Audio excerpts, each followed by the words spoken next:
We interrupt your regularly scheduled programming to bring you breaking news from the Texas State Capitol. I'm KVUE Political Director Ashley Goudeau, joined by senior reporter Tony Plohetski. The members of the Texas Senate are preparing to return to the chamber to vote on the impeachment articles against suspended Attorney General Ken Paxton.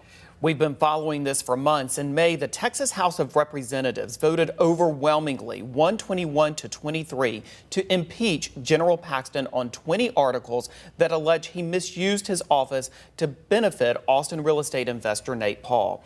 The trial focused on 16 of those articles, and state senators who are serving as the jury in the impeachment trial are expected to vote on them any minute now. In fact, you can see a live look there at the bottom of your screen of the inside of the Senate chamber. You can see the attorneys, both from the prosecution and the defense, walking about the chamber. Actually see a few senators on the floor as well this morning.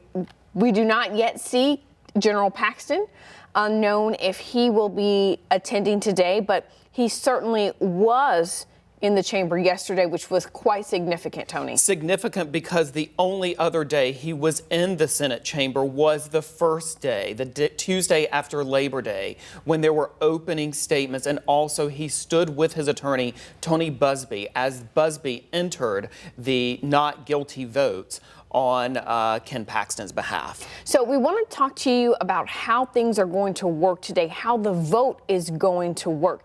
So let's take an overall bigger picture. Senators are going to vote separately on each article of impeachment, all 16 of them, and it will take a 2/3 vote to convict Ken Paxton of any of those. That's 21 out of the 30 senators. 21 are needed because even though State Senator Angela Paxton, Paxton's wife, is present and required to be there, she is not eligible to vote. However, her very presence counts towards that 2/3 needed to convict. Ashley, of note, Angela Paxton has made her way into the Senate chamber. She is there now, as she has been every day. She clearly looks similar to how she has appeared over the course of the past 10 days. Earlier, throughout the testimony, throughout the trial, we have seen her blowing kisses to people in the gallery, waving at them as well.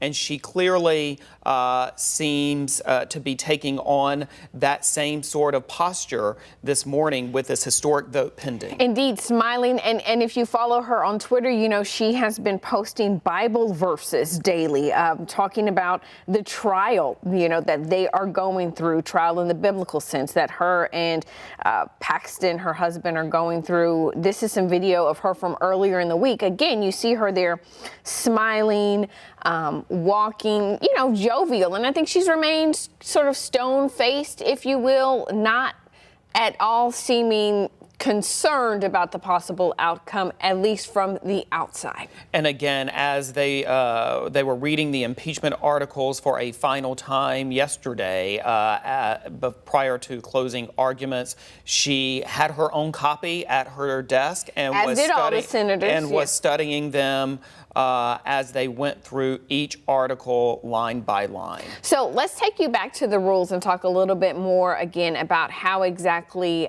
this is going to work as we're continuing to take a look inside the chamber as we wait for the senators to go. So as I mentioned, they're going to vote on each of the articles separately. You would need a 2/3 vote by the members in order to convict and remove from office. Now, if that happens, the senators will then take a vote on whether or not Ken Paxton should be disqualified from holding office in the state of Texas again. That vote would happen after both sides get 15 minutes to argue their sides. And also, if Ken Paxton is convicted and thereby removed from office, someone on the floor can make a motion to dismiss all the rest of the articles and not have to sit through the votes for those if that happens. Ashley, of note, our photographer on the ground there, Scott Guest, zoomed into the defense table just moments ago. We saw, of course, Tony Buzbee, the lead attorney for Ken Paxton. We saw Mitch Little, who also represents Paxton, as well as co-counsel Dan Goudeau. The person we did not see at the defense table this morning is Ken Paxton. Yeah, and there, we're taking it big for you there so you can see. And don't see Tony. Obviously, people can change seats, so there's nothing to be made of this, but we don't see a seat for Paxton there either. Mitch Little, rather, sitting right next to Tony Busby, but certainly doesn't mean that Paxton will not be present today. So let's talk more and dive a little bit deeper into the voting process, because if you watch the motions, it is a longer process, to say the least, when the senators take these votes. So once they are called to the floor, the senators will vote by paper. They'll first write down their vote to sustain, and the question before them, the language before them, Tony, is, shall this article be sustained? Article X, obviously we're going to go for 16 of them. They will write yay, which would mean to convict, or they will write nay, which means acquit. The bailiff in the court, who is the Senate Sergeant of Arms, Austin Osborne, will collect all of those papers, and he will take them up to the Secretary of the Senate, Patsy Spall. She's going to pull those votes out at random and read what they are aloud. And at the end of her reading them aloud, she is going to then give us the vote tally, the vote total. After that happens, Lieutenant Governor Dan Patrick is going to call on each senator to confirm their vote by voice. So they will have to say aloud whether or not the article should be sustained. And Ashley, just for folks taking this live look now, what we are seeing on the other side of the Senate floor, I know we pointed out Paxton's defense team moments ago, but on the other side of the Senate floor are those House impeachment managers and attorneys. You can see State Representative Andrew Murr, who delivered the closing statements yesterday. We also have seen Attorney Dick DeGuerin at the table, as well as Rusty Hardin, who both of whom are famed Texas attorneys who have presented evidence over the past 10 days of this proceeding. And if you look into the distance there, you can see the senators have lined up to make their formal entry into the Senate gallery this morning. The bailiff has to go get them, similar to a criminal court proceeding, but they are lined up, presumably ready to go. Our photographer, Scott Guest, who is on the ground and in the Senate chamber, is telling us that he's not seeing Ken Paxton right now. It's not that he's, not that we're just not showing him to you and he's somewhere else in the chamber, but rather he is not in the chamber at this moment. So things set to start at 10:30. That was the call time for proceedings to get underway. It is now 10:32, and with no sight of him, of course, that doesn't mean perhaps they're waiting to start, because they could certainly be waiting on him to get here. And Ashley, while we're not literally sitting in the room, certainly you can feel from afar the anxiety and the tension in the chamber this morning, underscoring the gravity, the seriousness, and the historic nature of what is about to happen here in the state of Texas. We have heard that there are some former officials in the Senate gallery. And so I think obviously for obvious reasons, a lot of interest. That there, sitting there they are. That is a group of the whistleblowers. We have David Maxwell, who was the former law enforcement officer director for the Attorney General's office. That's actually, you see Margaret Moore, the former Travis County DA. She is surrounded by all of the men surrounding her are whistleblowers. So yes, David Maxwell, Margaret Moore. To the right of Margaret Moore is Ryan Vassar, also one of the whistleblowers. And then behind them, that is, if we go from left to right, Blake Brickman. In the center there is Austin employment attorney Tom Nesbitt, who has represented Blake Brickman since soon after he went to the FBI. He and those 7 other whistleblowers went to the FBI. Yeah, so sitting there with some of the whistleblowers who have an interest, and particularly what happened, or what the House prosecutors say happened with David Maxwell, was a point that was made during the closing arguments.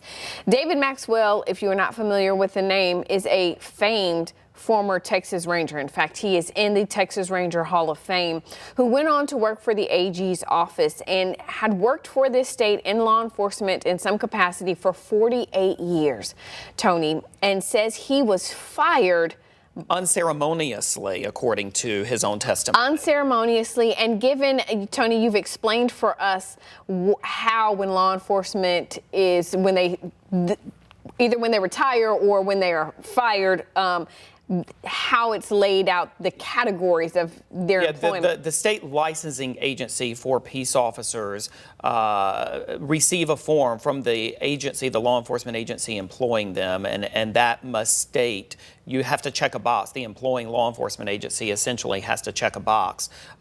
Maxwell testified that he fought to receive an honorable discharge on that form, was initially given a general discharge and then fought to have it changed to an honorable discharge, again, after spending nearly a half century working in law enforcement. Okay, 3 boxes, by the way. So there's dishonorable discharge, general, and honorable. And he did not want to stop working. He and Ryan Vassar, who again you saw with Margaret Moore, according to the HR director of the sitting HR director in the AG's office, wanted their jobs back, but were fired, they say, without cause after they raised concern about Nate Paul's claims to the Attorney General. So, Ashley, we are, of course, seeing Angela Paxton there again at her desk. To the other side of her is State Senator Bob Hall, and then sitting to her left is State Senator Lois Kolkhorst. Of course, those two colleagues are significant with regard to not only being Republicans, but sharing some of the same very conservative values that both Ken and Angela Paxton represent. And if you were with us during the votes on the motions, you will note that there were 6 senators who consistently voted to grant the motions and end this trial, dismiss articles of impeachment against Paxton, and Bob Hall and Lois Kolkhorst were 2 of the 6. And so, again, hoping to get underway here. We're running about 7 minutes behind schedule. Again, we have seen some of those senators begin lining up. Ashley, just again, underscoring the historic nature of this.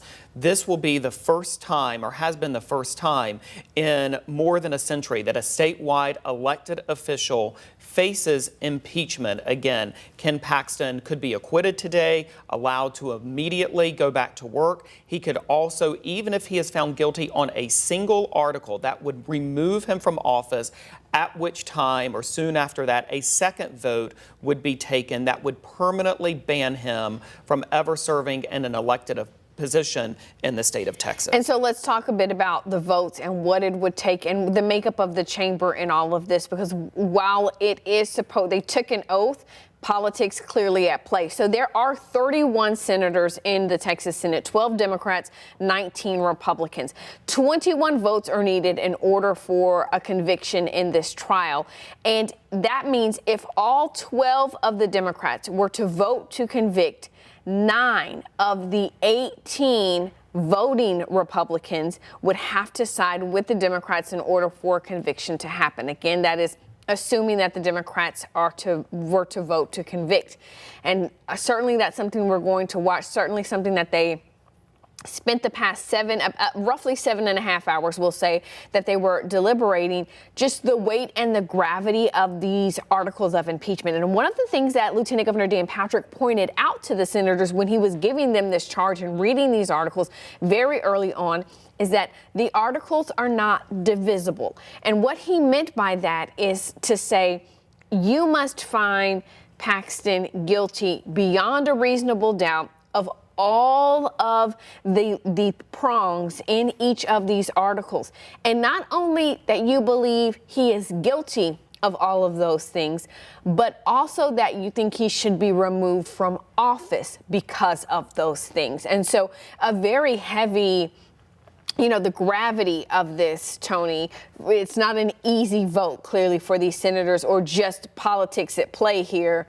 They're taking this very serious. And just to be clear with people, that the legal standard that has been set out here is beyond a reasonable doubt. That is the highest standard in Texas courts in order to convict someone who has been accused. Keep in mind that it is not based on preponderance of evidence, or even as an attorney has pointed out to me, Ashley, the state can remove your children from your home based on clear and convincing evidence. So again, the bar here is high. Yeah, if you've gone to jury duty, you know they like to show you the step stools, and this is one step higher than is needed to do something very serious, which is to take some children. And I think what we saw over the past, certainly the trial itself, the 9 days of the trial, today being day 10, what we saw during those 9 days was Tony Buzbee and the defense team trying to plant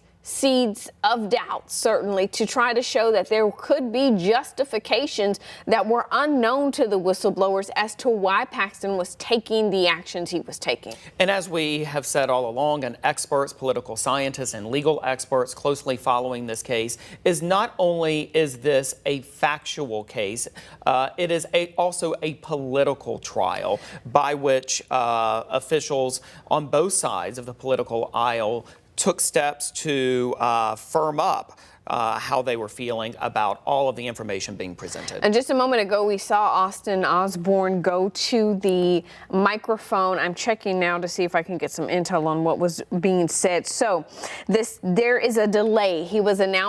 Austin Osborne was announcing that there is a delay until 11:10 a.m. for the proceedings to carry on. And so we're now looking at about 30 minutes before we get before that will happen. We were originally told by the Lieutenant Governor that it would happen at 10:30 this morning. There was a press release sent, a media advisory sent out, but now learning from the bailiff in this court, the Sergeant of Arms of the Texas Senate, that they are going to delay until 11:10 a.m. Again, a lot of things to get in order leading into this vote. Ashley, under the Texas Constitution and the rules adopted by the Senate, as we have mentioned, State Senator Angela Paxton has been required to attend this trial, but again, she cannot vote and could not be in the room while senators were deliberating.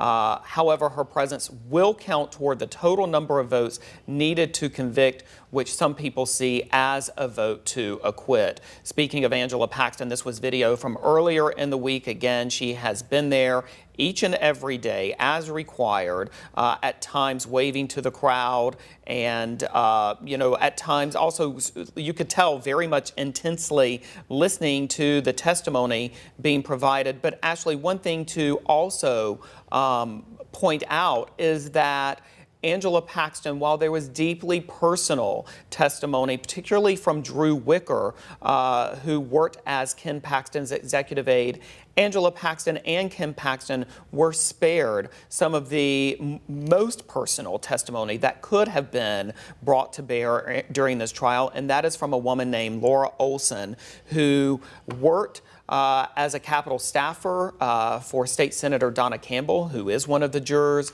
but carried on an affair with Ken Paxton. She was twice, House impeachment managers twice attempted to call her to the stand. Once there was an issue with the timing of the notice to the other party, Ken Paxton's defense. They apparently had not been given a 24-hour notice, but then once that 24 hours did elapse, she was attempted to be called to the stand again by the House impeachment prosecution. It was then determined that she would not testify. It is based on our own reporting that she planned to plead the Fifth and offer no meaningful testimony. But Ashley, as we have also discussed, one of the articles dealt specifically with the hiring of Laura Olson by Nate Paul. And so without her testimony, it is an open question the degree to which, if any, House impeachment prosecutors shored up evidence speaking directly to that article. Yeah, that's Article 9, and the article is Constitutional Bribery, Paul's Employment of Mistress. I'm reading verbatim what the article states. And it says that while holding office as Attorney General, Warren Kenneth Paxton engaged in bribery in violation of the Texas Constitution. Specifically, Paxton benefited from Nate Paul's employment of a woman with whom Paxton was having an extramarital affair. Paul received favorable legal assistance from or special access to the office of the Attorney General. And this was one of those things that, frankly, Tony, as you mentioned, absolutely no evidence was submitted during the actual trial, during the witness calling, as the prosecution was presenting its case.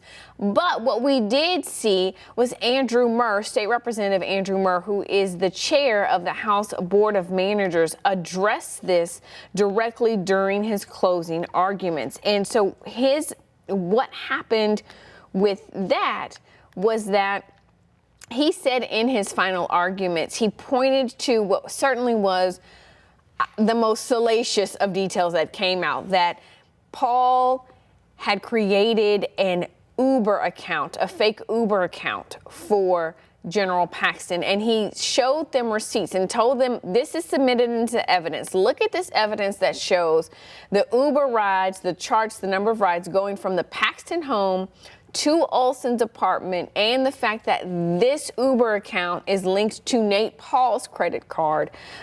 Tony, certainly interesting how they tried to tie that together, fit those pieces together, for the Senate. But again, Ashley, during this trial, one of the leading into the trial, as House impeachment managers were filing information and filing evidence as part of the official record, that was one of the most salacious allegations, and that Ken Paxton, this account, used the name Dave P. And that allegation really caught fire and became a signature to what House impeachment managers contend was Ken Paxton really living this duplicitous existence. And so the fact that there was no testimony at all related to that Uber account, really the first time we saw it come in was during those closing statements. And so you have to wonder how senators felt about that, what was going on in their minds, because the arguments, the final arguments are the arguments,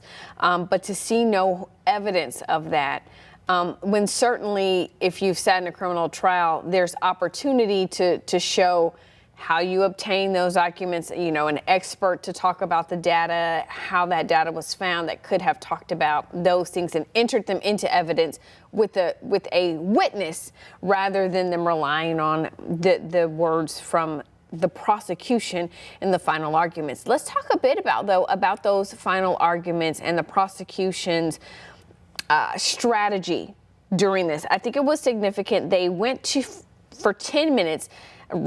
Murr spoke for 10 minutes and then reserved the right to close.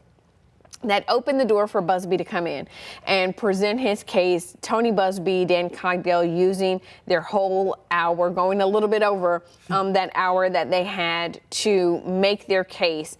And then Murr came back. And for 50 minutes, for 40, 45 minutes, we heard from him putting the pieces of this all together and laying it out for the senators. And then, Tony, in the final minutes of the prosecution's time, Representative Jeff Leach, who is one of the most conservative members of the Texas House of Representatives, stood up. He's on the House Board of Managers.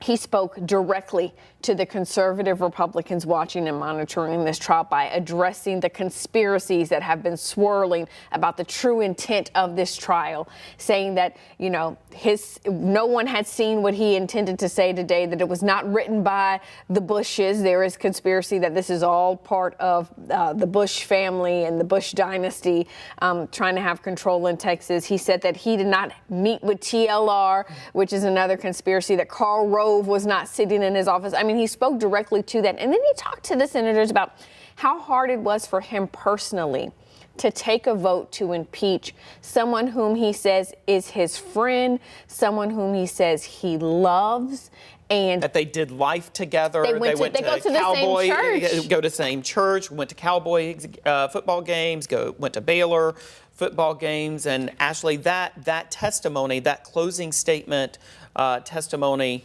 so objectionable to Tony Busby and Ken Paxton's defense that Tony Busby literally objected during this closing statement and said that Representative Leach was attempting to bring in things that had not been entered into evidence. That objection was overruled. Was certainly overruled because we want to point out Tony Busby did the exact same thing, bringing in evidence that wasn't overruled when he said that this was a conspiracy by Speaker of the House Dade Phelan to get back at Ken Paxton, the whole impeachment. But let's listen. We have a little bit of that closing argument from Jeff Leach that we want to play for you. Take a listen to some of what he said. The vote that each of you will cast, I should say the 16 votes that each of you will cast, will be very personal, and they should be. We should treat the heaviness and the historic nature of this moment with the weight that it deserves. Members, senators, I certainly have done so. In voting to impeach General Ken Paxton, my dear friend, a political mentor, a brother in Christ, and a once trusted advisor, this has not just been a hard vote, this has been one of the most difficult things I've ever had to do in my life. Certainly emotional testimony from Leach, him becoming choked up and when talking about just the strain that this has put. And, you know, that's something that we've also heard from some of the whistleblowers, certainly, Tony, and other people who testified, people who sort of begrudgingly, I would say, testified. We heard from Missy Carey, who was the chief of staff for Paxton. She's not a whistleblower, but was privy to all of this, made the decision or had the decision to retire as all of this was happening. She clearly did not want to be on the stand. And I think also powerful, we heard from Drew Wicker throughout this trial, who was Paxton's executive aide, or body man is what they like to call him. And he considered the Paxtons almost like second parents. And frankly, the whistleblowers themselves took to the stand and also sort of underscored making major life or professional decisions in order to work for Ken Paxton and to sit at the right hand of Ken Paxton, saying that they shared the same deeply conservative, ultra-conservative, Christian conservative views as Ken Paxton, and they wanted to be at the tip of the spear of policies that not only were getting enacted here in Texas and litigating those policies being enacted here in Texas, but also to provide a model that could be taken across the country, Ashley, with regard to how they approach litigation of some of the biggest and most important and most controversial social issues of the day. Yeah, certainly so, Tony. And so, again, we are simply awaiting. We were initially told that the vote on the verdict was going to happen at 10:30 a.m. It has been delayed until 11:10 a.m. and that is the time that we are going to have. We also, talked a bit about what was happening with the defense in their closing statements. And sort of the thing that we heard from the defense throughout all of this was that there was no evidence and this was all, sort of a sham investigation. And so we actually want to play, because we played some sound from the prosecution, we want to play you some sound from the defense, some of what Tony Busby had to say about this impeachment. We should have never had to do any of this, because this case is a case about nothing. It's a case about nothing. And people are watching. It's not just these people. There are thousands upon thousands of people watching at home who will sit in judgment, who have watched the evidence, who have been shown what has been alleged and what has actually been proven, and have seen that they don't match up. Again, that is the decision before the senators right now as to what they believe, if they believe the evidence fits together to prove the case that the House managers have brought against Ken Paxton. And Ashley, let's talk too about the different scenarios that could happen. What would happen next to that position? The Attorney General of Texas, the top attorney for the state. Again, keep in mind, if Ken Paxton is acquitted, he can instantaneously return to work, effective immediately. He was suspended on May 27th, and there have been interim attorney generals serving in that capacity since. If he... Two, I was going to say two have been appointed. Yeah. If he is convicted, the governor would then appoint a new attorney general who would not have to be confirmed by the Senate. We spent some time with an expert yesterday. And thumbing through the Texas Constitution. I have my copy of it right here, Tony, frankly. Shoring up our knowledge about this process. But the governor would, in fact, appoint a new attorney general who would not, because this legislature is not in session, particularly the Senate is not in regular session, would not face confirmation by the Senate, but then would later go on to face there would be a general election or an election next year for that position. In the general, and some things about that, some things to point out about that, why Tony brings up the Senate. So anytime the governor of Texas appoints someone to a statewide seat, it has to have approval by the Senate during a regular session. The Senate has to approve. Now, we saw in past years, if you think back a little bit, about the position of the Secretary of State, and there were on two occasions where the Senate did not appoint the Secretary of State, or did not approve, rather, the appointment for Secretary of State that Governor Greg Abbott had made. When that happens and they're not approved, that person can no longer serve in that capacity, and the governor has to appoint a new person.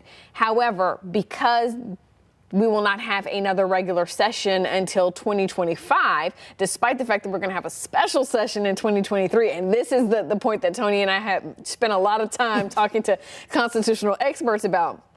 A special session doesn't count. They don't have to approve. The Senate does not have to approve appointments during a special session, but rather a regular session.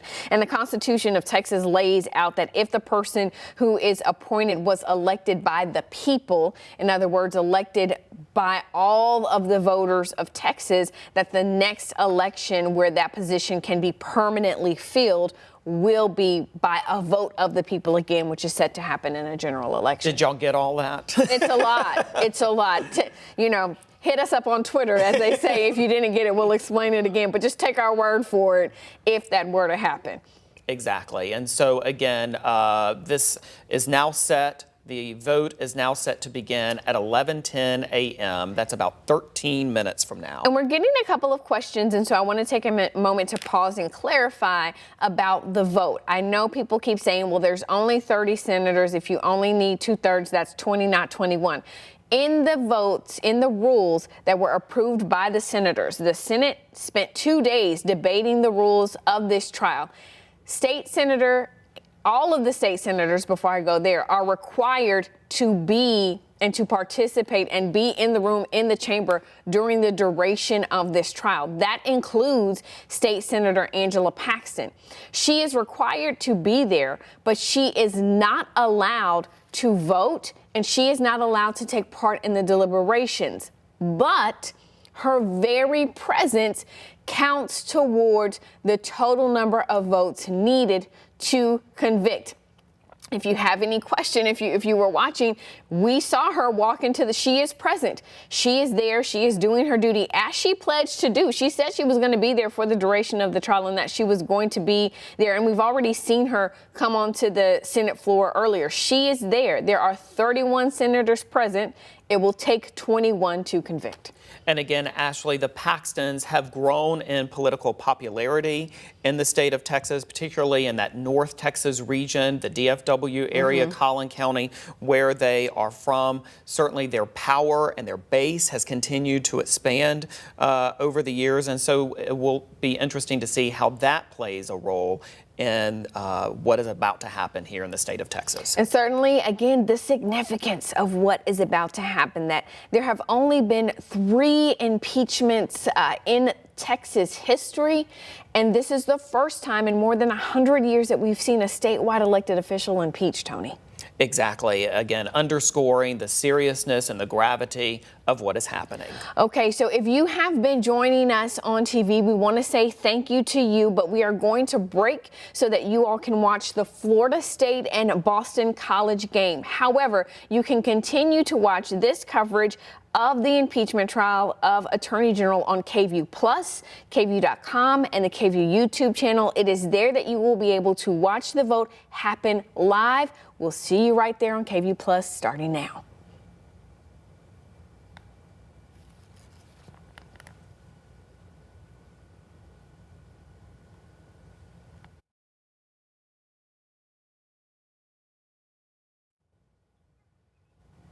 Well, we thank you for sticking with us on KVUE Plus, KVUE.com, and the KVUE YouTube channel as we continue to cover the historic impeachment trial of suspended Texas Attorney General Ken Paxton. In about 10 minutes, they will take the final vote, the first and final vote, on whether or not Paxton will be impeached on 16 articles that were delivered from the House of Representatives to the Texas Senate in May. This is all at the conclusion of a lengthy trial, a 2-week trial in the state capitol, in the Senate chamber, on the Senate floor. And during that trial, we heard from more than a dozen witnesses who talked about, particularly from the prosecution, the whistleblowers, who talked about what led them to report their boss, a man whom they trusted, who they believed they were carrying out great duty for.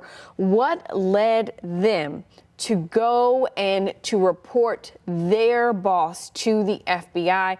On the flip side, we heard the defense call current employees of the Attorney General's office, 4 current employees who talked about what happened in the days after those whistleblowers made that report in terms of their firing, things of that nature, that spoke directly to these articles of impeachment. Tony, 16 articles of impeachment were the subject of this trial. We want to note that in May, when the House voted overwhelmingly 121 to 23 to impeach Ken Paxton on articles of impeachment, there were 20 articles, but the Senate made the decision to set 4 of those articles aside for presumably a trial at a later date.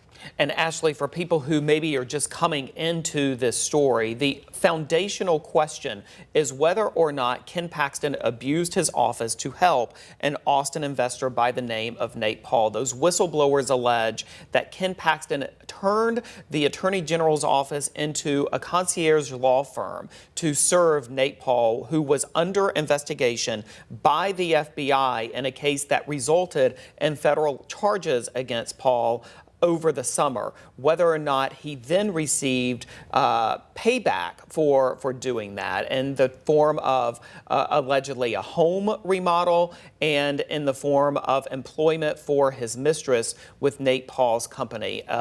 Ken Paxton and Team Paxton, his defense, has vigorously denied any wrongdoing, saying that he was working, any step that he took to aid Nate Paul was because of a genuinely held belief that he believed that Nate Paul was the subject and the target of corruption within the FBI and law enforcement. And that he wanted the truth. That was this whole idea, Tony, is that he wanted the truth. And it was not to Ken Paxton. And certainly, I mean, this is what we heard the whistleblowers say.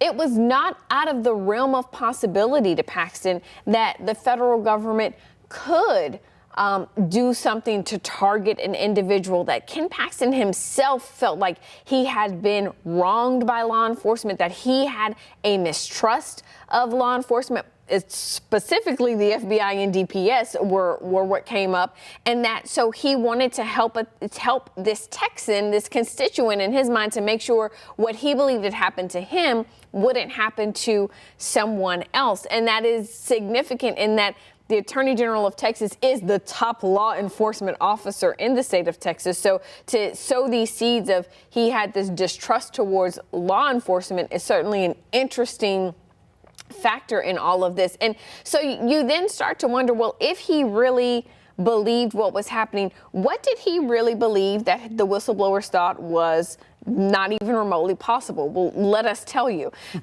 that Nate Paul, there was a raid done on his properties here in Austin. In fact, we covered it when it happened. 2019, just to give you a span of time that all of this has been going on. Right.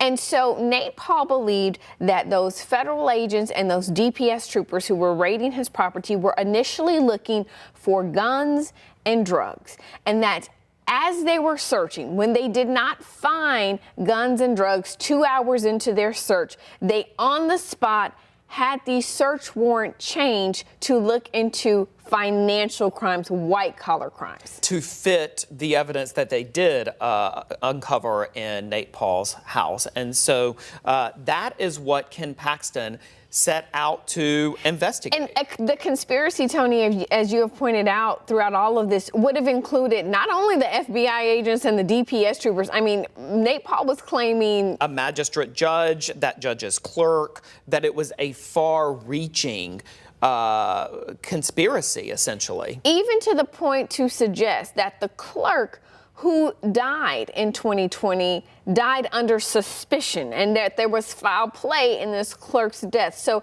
the whistleblowers initially, these are members of Paxton's staff who, when Paxton told them, you know, please look into this, they said, okay, boss, and they started to sort of dig into these claims, even though when they first heard the claims, they felt pause. They felt it was unreasonable, but they went ahead and started looking at it. They looked at metadata into the search warrant, and they looked into these claims, and again, they described them. They used a variety of words. Ludicrous, crazy, a grand conspiracy. Actually, I just want to say it's 11:05 on the clock right now. So if this is to begin truly at 11:10, we are now exactly 5 minutes away. Yeah, we say at 11:10, and I smiled because this was supposed to happen at 10:30. And notably, we got notice that it had been delayed. Certainly worth mentioning, we have seen several people coming in and out of the Senate chamber who we have not seen come into or go out of the Senate chamber is General Paxton. Exactly, and it is noteworthy because his absence during this trial was basically, people came up with two sort of ideas about that. Number one is that he was not dignifying this impeachment trial with his presence, but at the same time, actually, the other side of that coin, in the minds of many people keeping up with this trial, was that it was a way to, not be there to participate and in his defense. And again, as we have said before, we often see defendants in any sort of proceeding at the table with their defense attorney, whispering, passing notes back and forth, aiding in their defense. And also, and we have to remember, Ken Paxton certainly not your average defendant. I mean, he himself is an attorney with a legal mind, and so you would think, or some thought, that he would want to be able to point out things to his defense and send notes over to them. And certainly not only that, but to face the accusers, the people who are accusing him and who have caused all of this to happen, face to face. And when we talk about caused all of this to happen, let's talk about what even prompted the impeachment. That it was the whistleblower settlement, Tony, that the House managers, members of the House of Representatives have said themselves, if it had not been for Ken Paxton going to the Texas legislature and asking them for $3.3 million to pay out to the whistleblowers, we would not be here today. Exactly. And there have been, lawmakers have said that very, very publicly, that in order to spend taxpayer funds to pay for that $3.3 million settlement, they felt the need to understand deeply and widely what Ken Paxton was accused of. Ashley, as we wait, I also want to talk about the political implications, the long-term political implications, particularly for the Texas GOP, whether or not Ken Paxton is convicted or acquitted on these articles. Hearing something. Yeah, we're hearing the court is now being called into session. Lieutenant Governor Dan Patrick, who is presiding over the court, walking in now. accompanied by Judge Lana Myers, who has been advising him throughout all of this. That's his legal team standing behind him. You know, Lieutenant Governor Dan Patrick, certainly not a judge, and so he was permitted to have legal advisement. He just instructed Austin to go get the jurors, and we are seeing them now, starting with State Senator John Whitmire leading the senators out of the room from their deliberations as they are preparing to take this vote on whether or not to impeach, not to impeach, but whether or not to convict or acquit Attorney General Ken Paxton. And Ashley, those senators really looking stern-faced this morning. We're not seeing a lot of smiles or waves to people. Really, once again, underscoring the significance and the gravity of what we are about to watch. Texas history literally being made in downtown Austin at the state capitol in this moment. And worth noting, the court is in session. Ken Paxton is not present. The Senate begins each morning with prayer. We will be led in prayer as we do every and that's what's going to happen now. Let's listen in. Thank you, Mr. President. I want to take just one moment to say a word to you on behalf of this body for the leadership in presiding over this court of impeachment. The seriousness, the gravity, the constitutional duty that we had. You have done a marvelous job, and it truly has been remarkable, your dedication to the people of the state of Texas. Thank you.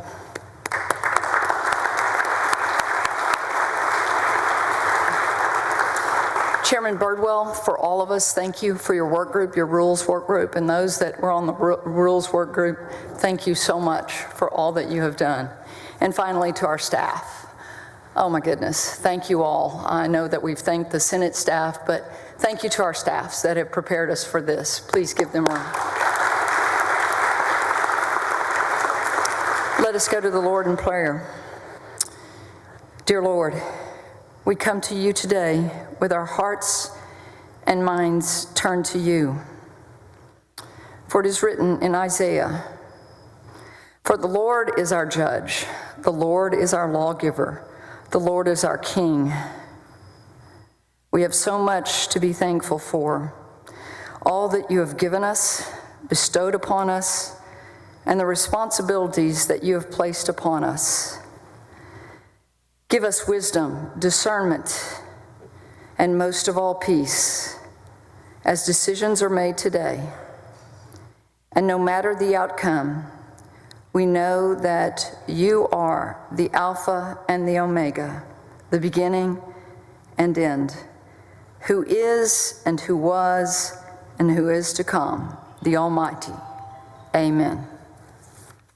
And thank you, Senator. You may be seated.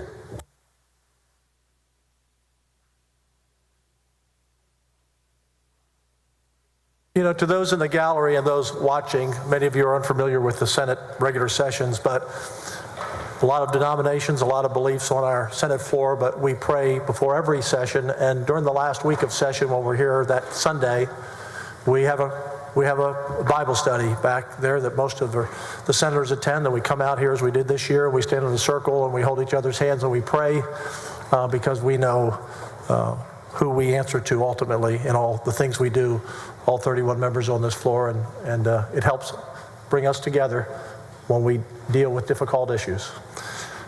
Members, I've been informed by Senator Birdwell, the chairman of the Rules Committee, that you are now prepared to vote on 16 articles of impeachment.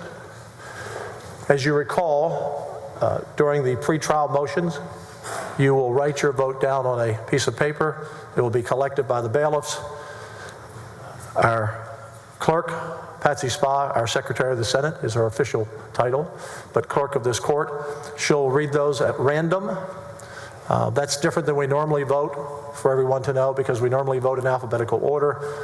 And this way, there's no pressure on someone at the front, the middle, or the back of the alphabet. So this way it's pulled out at random, and then I will confirm your vote as we go through each article. Members, you will now vote on Article 1, I will read the article for you each time. Disregard of official duty, protection of charitable organization.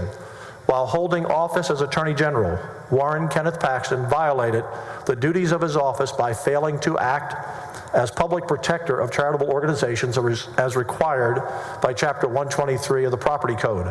Specifically, Paxton caused employees of his office to intervene in a lawsuit brought by the Roy F. and Joanne Cole Mitty Foundation against several corporate entities controlled by Nate Paul. Paxton harmed the Mitty Foundation in an effort to benefit Paul. A yea vote is to convict. A nay vote is to acquit. Please mark your ballots on the voting form. And again, for everyone watching, of the 16 articles, if he is convicted on one article, he is removed from office.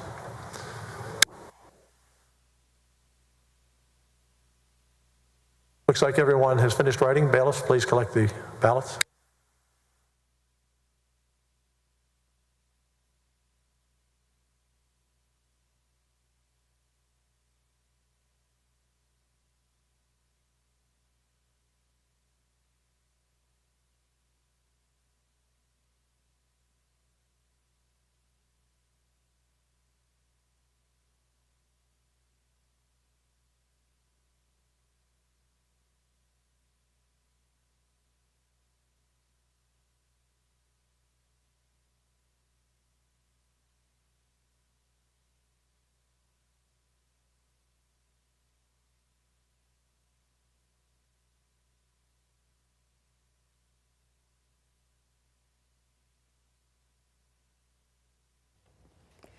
As Austin Osborne is collecting the ballots, you see State Senator Angela Paxton, who again is not allowed to participate in the votes or the deliberations, but her presence counts in the total needed.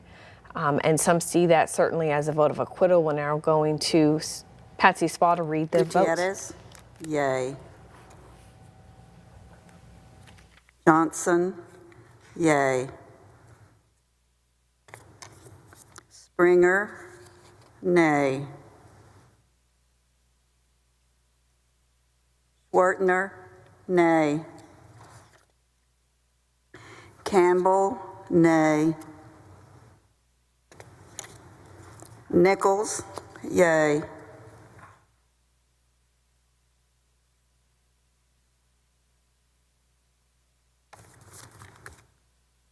Blanco, yay. La Mantilla, yay. Parker, nay. Hughes, nay. Miles, yay. West, yay. Whitmire, yay. Huffman, nay. Hinojosa, yay. Zaffarini, yay.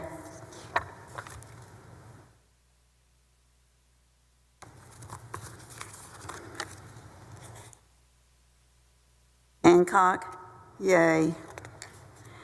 Eckhart, yay. King, nay.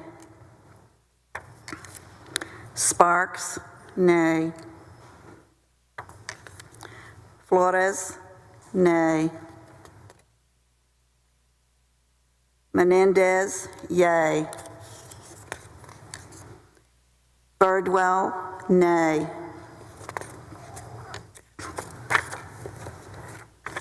Hall, nay. Perry, nay. Colcourse, nay. Betancourt, nay. Creighton, nay. Middleton, nay.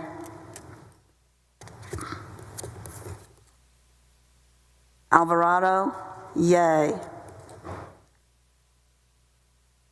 Reminding the people in the gallery and watching, it takes 21 votes to convict on any one article.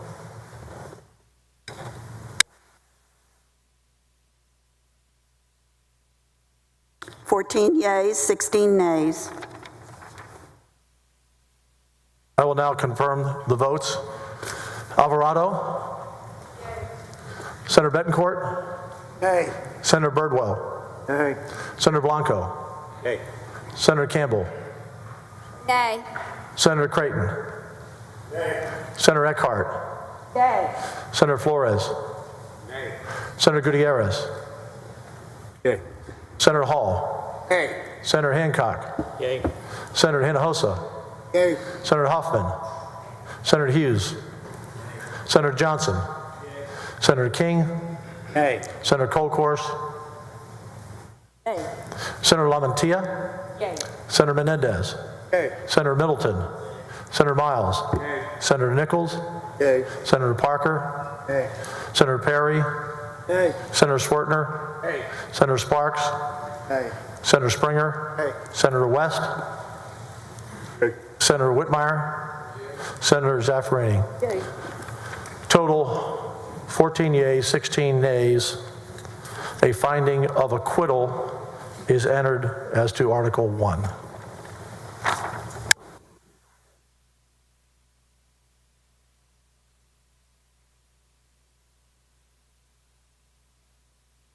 Members, you will now vote on Article 2, disregard of official duty, abuse of the opinion process.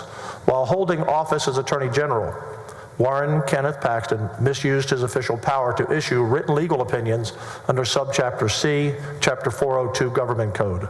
Specifically, Paxton caused employees of his office to prepare an opinion in an attempt to avoid the impending foreclosure sales of properties belonging to Nate Paul or business entities controlled by Paul.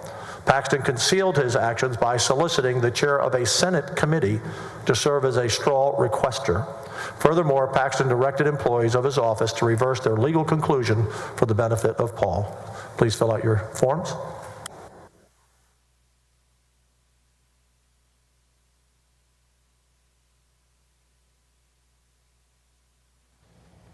And if you were watching Article 1, Ken Paxton, Attorney General Ken Paxton acquitted I believe on you can Article collect 1 the ballots, with a vote bailiff. of 16 to 14, 2 Republican senators siding with Democrats on that vote. They are State Senator Kelly Hancock and State Senator Bob Nichols. And State Senator Bob Nichols, elected to the Texas Senate in 2006. His hometown is Jacksonville, Texas. Certainly noteworthy that he and Senator Hancock joined with the Democrats on that vote. And also for folks, I think going into this, there were some people who saw these as going to be straight party line votes. And certainly this suggests otherwise, that these senators took these articles very seriously, put politics to the side, and decided how they were going to vote. Obviously, that is the suggestion here. On the merit, we are waiting for Article 2. You can see they are taking their vote, Tony. And Senator Kelly All Hancock, the ballots the other are turned in. Republican senator The to clerk will support read when ready. to vote yes is, again, Kelly Hancock, elected to the Senate in 2012. He previously served in the Texas House. He is from North Richland Hills, representing the district there. LaMantia, yay. Parker, nay. Hughes, nay. Miles, yay. Gutierrez, yay. Johnson, yay. Springer, nay. Schwartner, nay. Campbell, nay.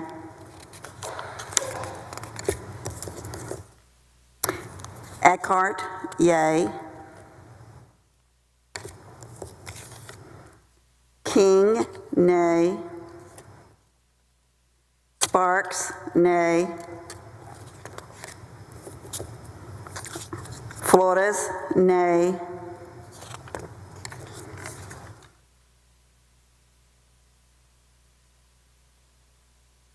Blanco, yay.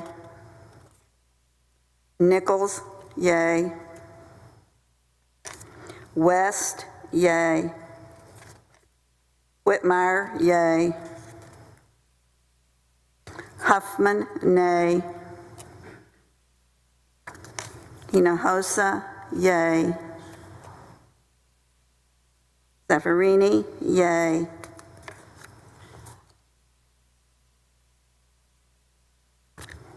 Colcourse, nay.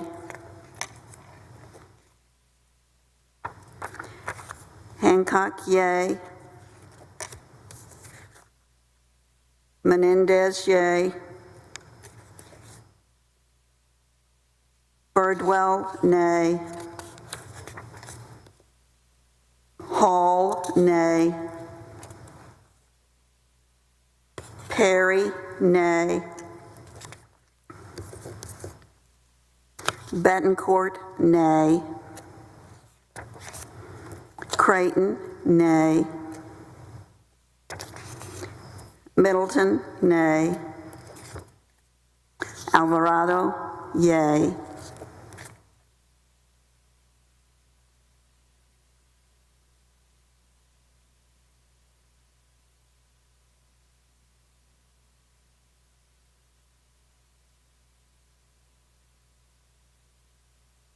Fourteen yeas, 16 nays. I will now poll the jury to confirm the vote. Senator Alvarado?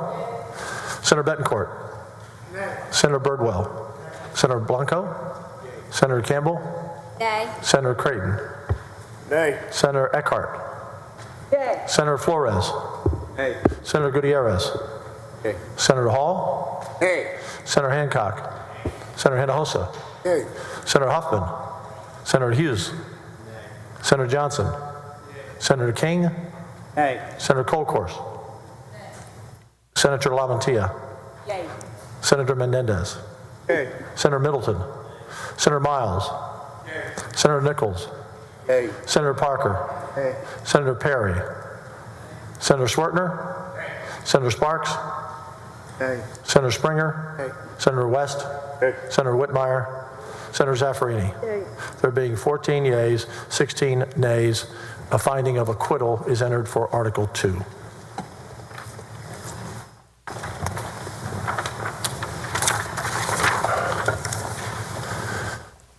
Members, you will now be voting on Article 3, disregard of official duty, abuse of the open records process. While holding office as Attorney General, Warren Kenneth Paxton misused his official power to administer the Public Information Law, Chapter 552 of the Government Code. Specifically, Paxton directed employees of his office to act contrary to law by refusing to render a proper decision relating to a public information request for records held by the Department of Public Safety, and by issuing a decision involving another public information request that was contrary to law and applicable to legal precedent. A yea vote is to convict, a nay vote is to acquit. Please mark your ballot. And so again, with that second article of impeachment vote, we saw 2 Republicans voting with Democrats to impeach those same 2 Republicans. That is State Senator Bob Nichols from East Texas and State Senator Kelly Hancock from North Texas. Again, a big question will be for them if they are so inclined to say publicly, explain publicly their decision to side with the Democrats You may on collect the these ballots. 2 impeachment articles. Breaking, Ashley, again, what we have been told would likely be a strict party line vote. And what I do want us to be cautious. We've been saying siding with the Democrats, and I think it's certainly fair for us to note the House Board of Managers is made up of Republicans too, and so the House Republicans very voted, good distinction. and so I think we should note that we're saying that on that vote, but certainly that they believed the House Board of Managers put forth a compelling enough case to vote to convict. That It's important to note that in the House, when the impeachment articles were brought to the Senate, an overwhelming number of Republicans supported that decision. Yes. And just, I just think it's important for us to pause for a moment and certainly make, that You've distinction. collected all of the ballots? Thank you. Secretary Spa has the ballots. Let's listen in on the vote. Read them when ready.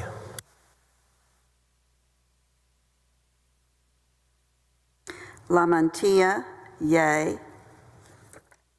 Parker, nay.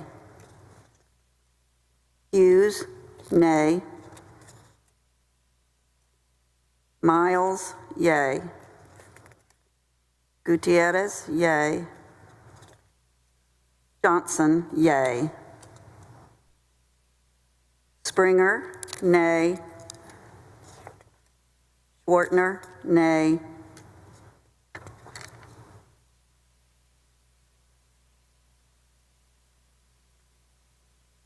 Blanco, yay. Campbell, nay. Nichols, yay. West, yay. Whitmire, yay. Huffman, nay. Hinojosa, yay. Zaffarini, yay.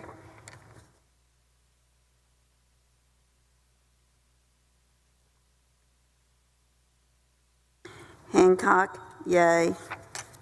Menendez, yay.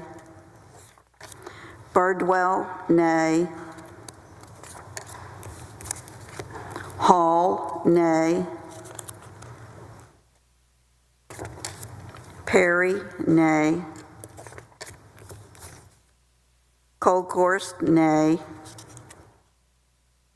Betancourt, nay.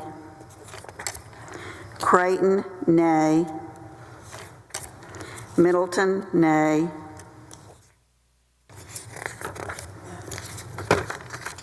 Alvarado, yay. Eckhart, yay. King, nay. Sparks, nay. Flores, nay.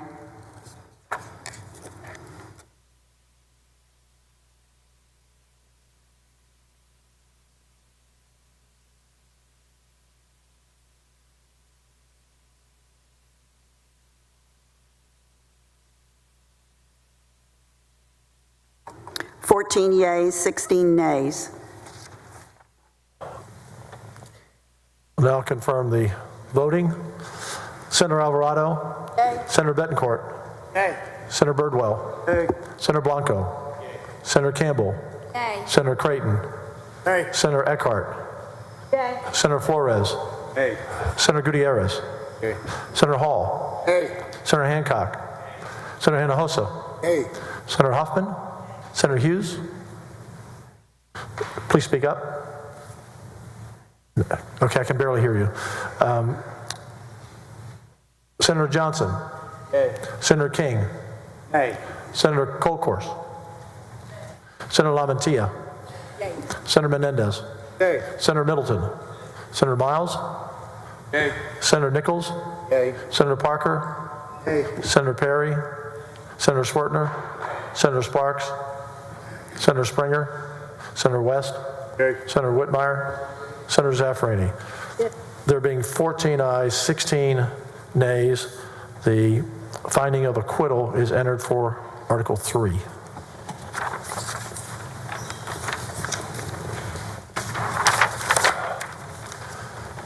Members, you are now voting on Article 4, disregard of official duty, misuse of official information.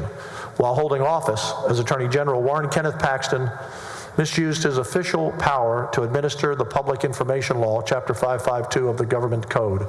Specifically, Paxton improperly obtained access to information held by his office that had not been publicly disclosed for the purpose of providing information to the benefit of Nate Paul.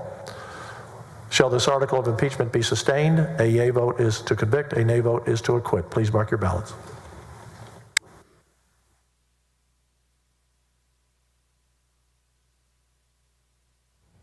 We want to point out, if you're watching with us and you see our graphics come up as we're counting the vote as it is announced, you will notice that there is always an empty circle on the screen, and that is because though State Senator Angela Paxton cannot vote, her presence does count. And so we left you will see it will remain at the bottom, an empty circle. We left a circle for her because she is one of the senators. And so we just want to note that is why you see a circle. That is why you see a circle always blank, is because her presence counts towards the 2/3 needed, but she cannot vote. And so we do not, but we wanted to make sure she was still included on, in representation. And as she has been present every day of the trial. And so you can see there that Austin Osborne, Sergeant of Arms, serving as bailiff, collecting those votes. Notable thus far, Tony, that we have seen 2 Republicans and just 2 Republicans who found the evidence compelling enough to convict. They are North Texas Republican Kelly Hancock and East Texas Republican Bob Nichols, who have consistently voted outside of the rest of the members of their party to convict, certainly siding, as one would say, with the House managers on this. The House managers, again, as Ashley has pointed out, the House managers All the made up ballots of are a in. bipartisan group, both Democrats Clerk and will read at random Let's listen to this next vote. the votes.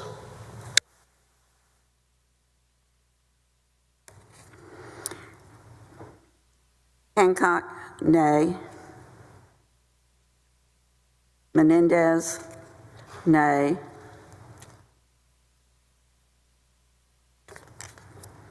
Birdwell, nay.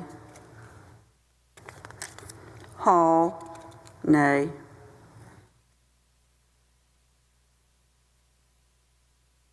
Perry, nay. Goldhorst, nay. Betancourt, nay. Creighton, nay. Middleton, nay. Alvarado, nay. Eckhart, nay. King, nay.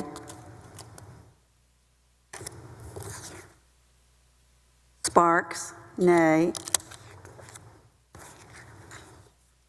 Flores, nay.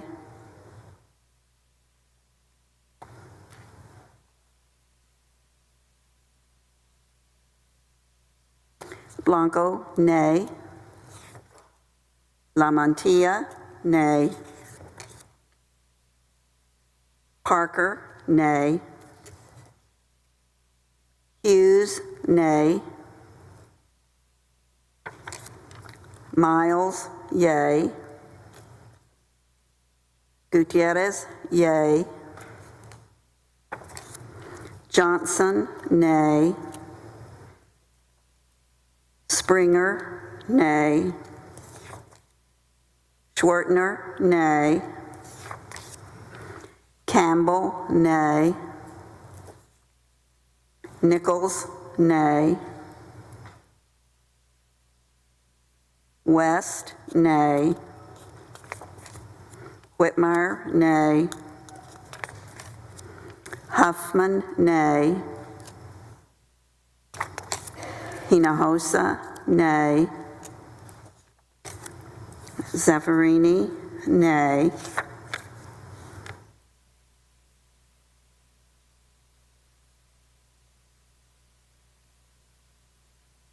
Two yeas, 28 nays.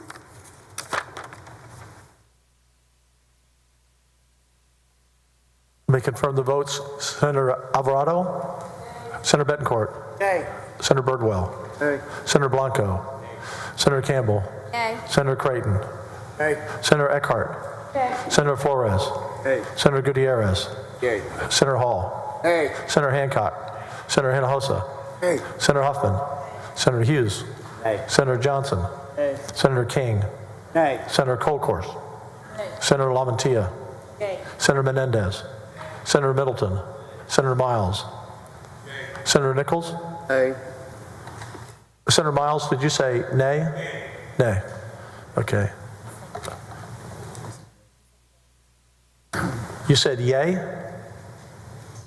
Okay, I just want to confirm that. Okay. It is yay. Okay. Senator Nichols? Senator Nichols? Nay? did you say? Okay, sorry, couldn't hear you. Senator Parker? Nay. Senator Perry? Nay. Senator Swertner? Nay. Senator Sparks? Nay. Senator Springer? Senator Springer? Senator West? Nay. Senator Whitmire? Nay. Senator Zaffarini? 28 nays, 2 yeas. A finding of acquittal is entered for Article 4. Let's remind you of what is alleged in Article 4, and that was that Ken Paxton gave Nate Members, you will now vote on Article 5. information from on those Disregard of search official duty warrants. engagement of Kamek. The House While manager holding is office alleged. as Attorney General, Warren Kenneth Paxton misused his official powers by We'll violating come back the and laws governing the explain appointment after Article of 5 is prosecuting read. attorneys pro tem. Specifically, Paxton engaged Brandon Kamek, a licensed attorney, to conduct an investigation into a baseless complaint during which Kamek issued more than 30 grand jury subpoenas in an effort to benefit Nate Paul or Paul's business entities. Shall this article of impeachment be sustained? A yea vote is to convict, a nay vote is to acquit. Please mark your ballots.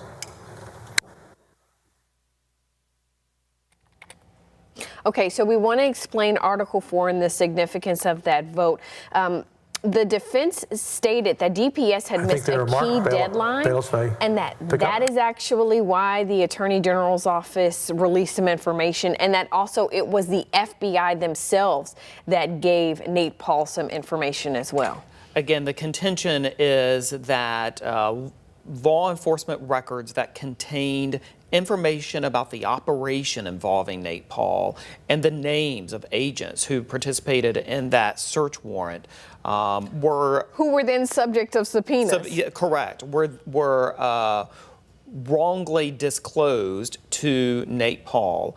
But clearly, judging by the vote, the overwhelming majority of senators felt the prosecution was not able to prove that case beyond a reasonable doubt. Democrats and Republicans. And there was discussion about two different memos that ultimately one was disclosed to Nate Paul.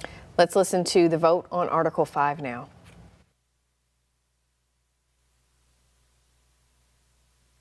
Campbell, nay. Nichols, nay. West, yay. Whitmire, yay.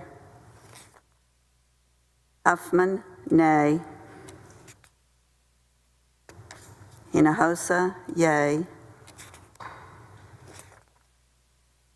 Zaffarini, yay. Lamantia, yay. Parker, nay. Hughes, nay. Miles, yay. Gutierrez, yay. Johnson, yay. Springer, nay. Schwartner, nay.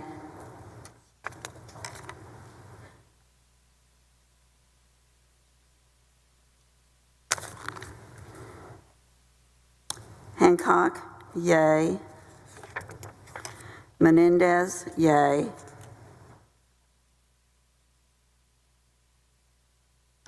Birdwell, nay. Hall, nay. Perry, nay.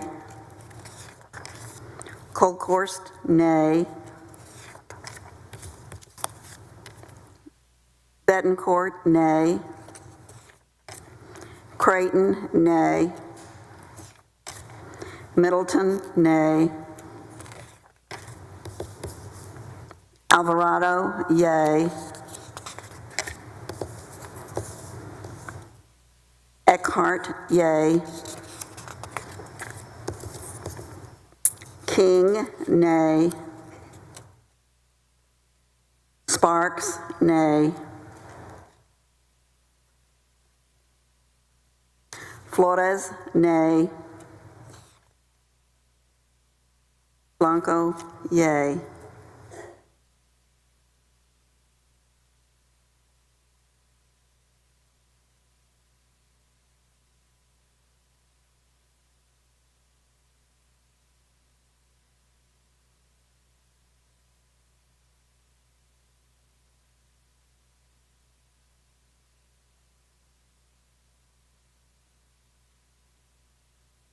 13 yeas, 17 nays.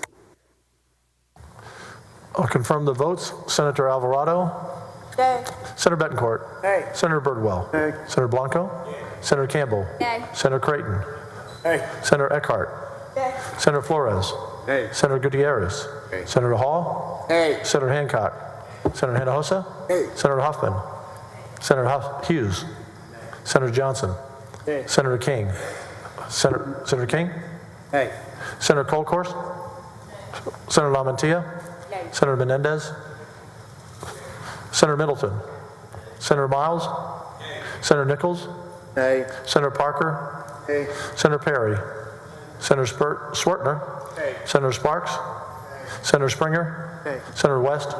Senator Whitmire. Senator Zaffirini. 13 yeas, 17 nays.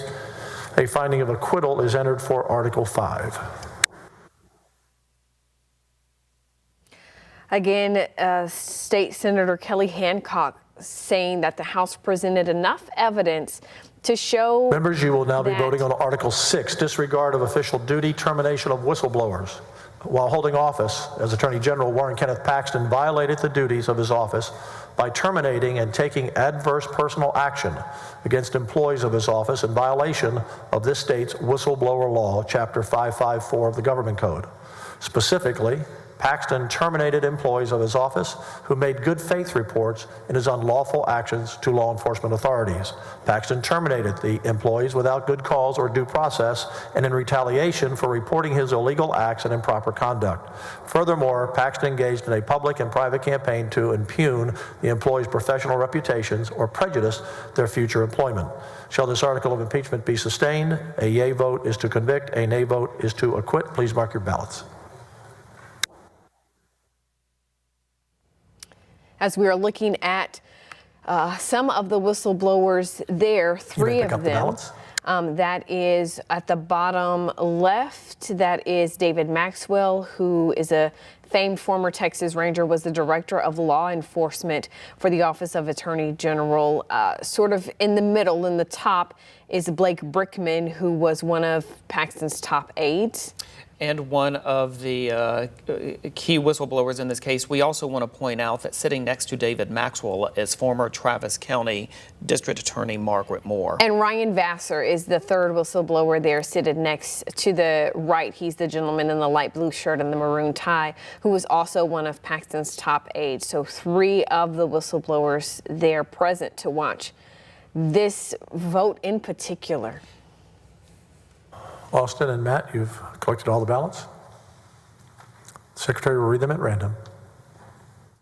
The clerk will read them at random.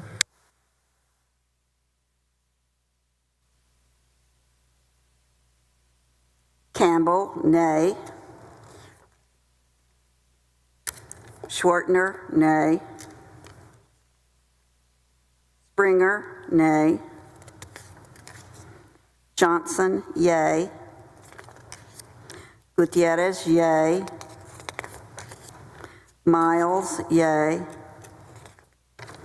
Hughes, nay. Parker, nay. LaMantia, yay. Blanco, yay. Zaffirini, yay. Hinojosa, yay. Huffman, nay. Whitmire, yay. West, yay. Nichols, yay.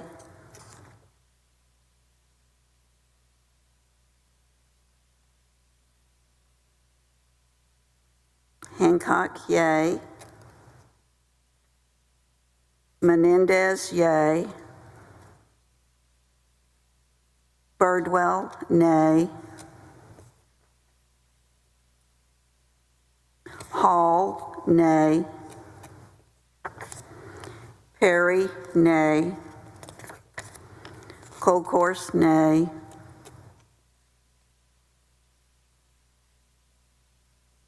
Betancourt, nay. Creighton, nay. Middleton, nay. Alvarado, yay. Eckhart, yay. King, nay. Sparks, nay.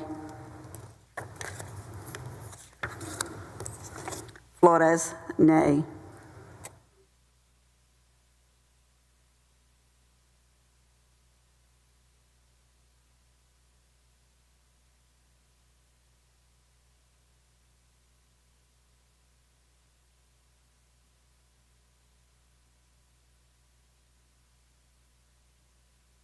Fourteen yeas, 16 nays.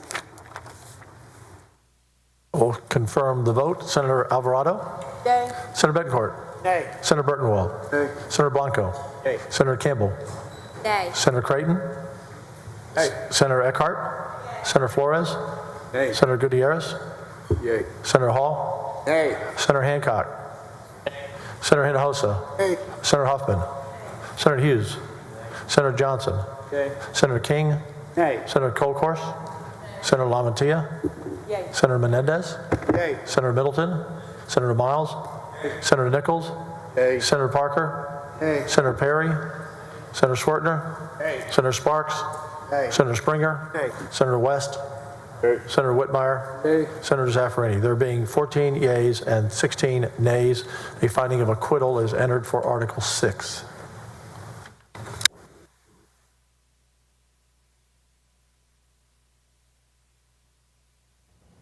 Acquitted on charges that Members, those we now move on whistleblowers to- were fired For you to vote on without Article just 7, cause. this application of public Next resources, article is 7. whistleblower investigation and report. While holding office as Attorney General, Warren Kenneth Paxton misused public resources entrusted to him. Specifically, Paxton directed employees of his office to conduct a sham investigation into whistleblower complaints made by employees whom Paxton had terminated, and to create and publish a lengthy written report containing false and misleading statements in Paxton's defense. Shall this article of impeachment be sustained? A yea vote is to convict, a nay vote is to acquit. Please mark your ballots. And what we saw with that last vote was what we were seeing with a May I collect the few ballots? of the first of the votes on those other articles, and that was Senators Nichols and Senator Hancock believing that the House managers proved their point. That there, though, we're looking at 3 of the 8 whistleblowers, and certainly is sort of sitting there without expression on their faces as they're hearing that in the eyes of the Texas Senate that they were terminated with just cause. And Ashley, it's important to note as we go through this, of course, that 21 is the number needed to convict. But as we look at the votes that have been cast so far, we are nowhere near 21 on any of these articles, with in fact one of them receiving, Article 4, receiving just 2 yes votes. I see all the ballots collected. Secretary will read them at random. Let's listen in on the Article 7 vote.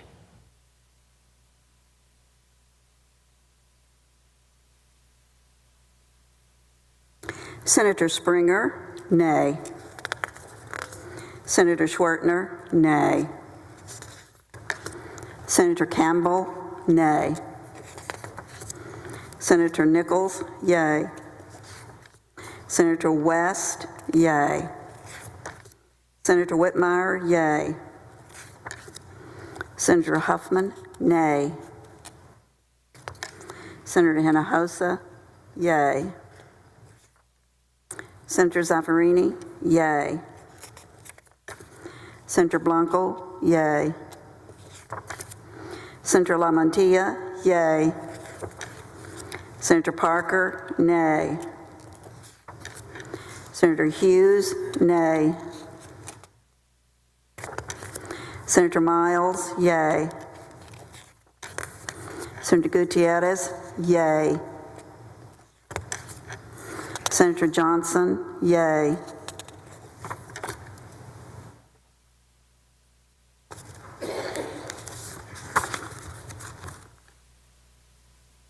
Senator Menendez, yay.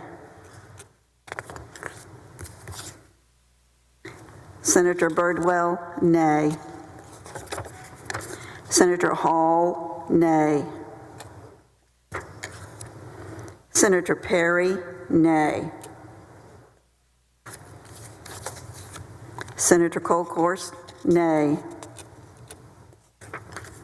Senator Betancourt, nay. Senator Creighton, nay. Senator Middleton, nay.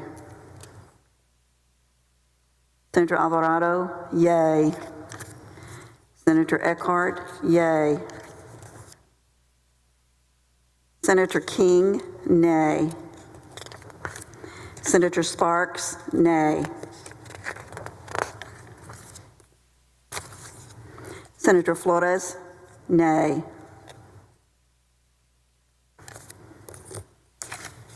Senator Hancock, yay.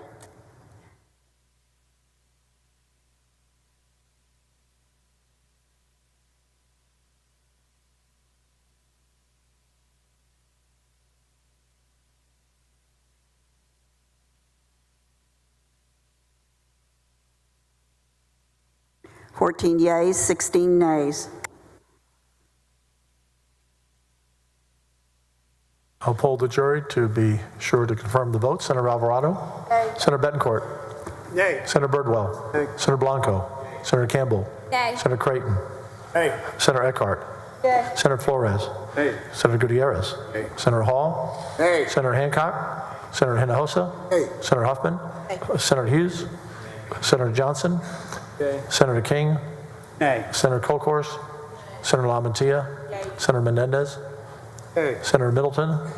Senator Miles? Nay. Senator Nichols? Nay. Senator Parker? Nay. Senator Perry? Nay. Senator Swertner? Nay. Senator Sparks? Nay. Senator Springer? Nay. Senator West? Nay. Senator Whitmire? Senator Zaffarini?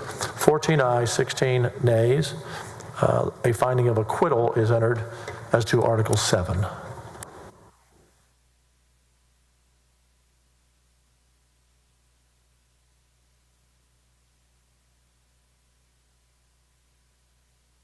Members, you will now vote on Article 8, disregard of official duty settlement agreement. While holding office as Attorney General, Warren Kenneth Paxton misused his official powers by concealing his wrongful acts in connection with whistleblower complaints made by employees whom Paxton had terminated. Specifically, Paxton entered into a settlement agreement with the whistleblowers that provides for payment of the settlement from public funds. The settlement agreement stayed the wrongful termination suit and conspicuously delayed the discovery of facts and testimony at trial to Paxton's advantage, which deprived the electorate of its opportunity to make an informed decision when voting for Attorney General. Shall this article of impeachment be sustained? A yea vote is to convict, a nay vote is to acquit. Please mark your ballots.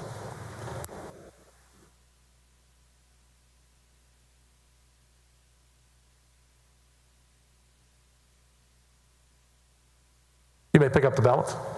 We're taking a look at the defense and notably General Paxton not present as these verdicts are being written. We saw him twice throughout this proceeding. We saw him initially when he was there to enter his plea, though Tony Busby, his lead attorney, entered for him. And then we saw him present during the final arguments yesterday, Tony. And we are now halfway through voting on these articles with again, the total of 21 votes needed to convict Ken Paxton on any article, and thus far we are not really even getting approaching 21 with a handful or more. Ballots are collected. To possibly convict. But note Clerk will read them at random. we're going to go ahead and listen in on the vote now.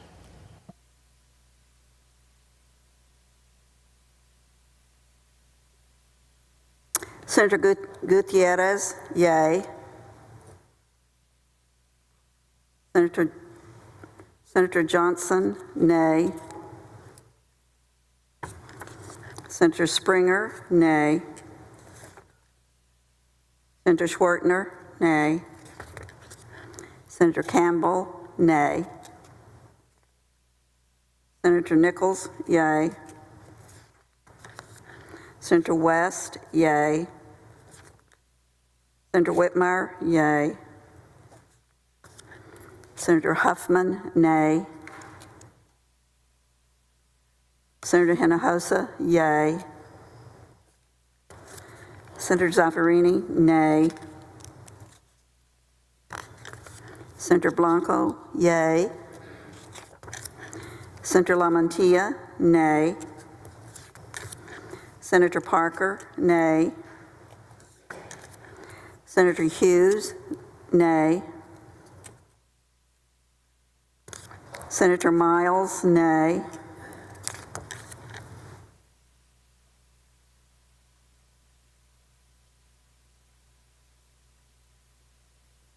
Senator Eckhart, nay. Senator Hancock, nay. Senator Menendez, yay. Senator Birdwell, nay. Senator Hall, nay. Senator Perry, nay. Senator Colkhorst, nay. Senator Bettencourt, nay. Senator Creighton, nay. Senator Middleton, nay. Senator Alvarado, yay. Senator King, nay. Senator Sparks, nay. Senator Flores, nay.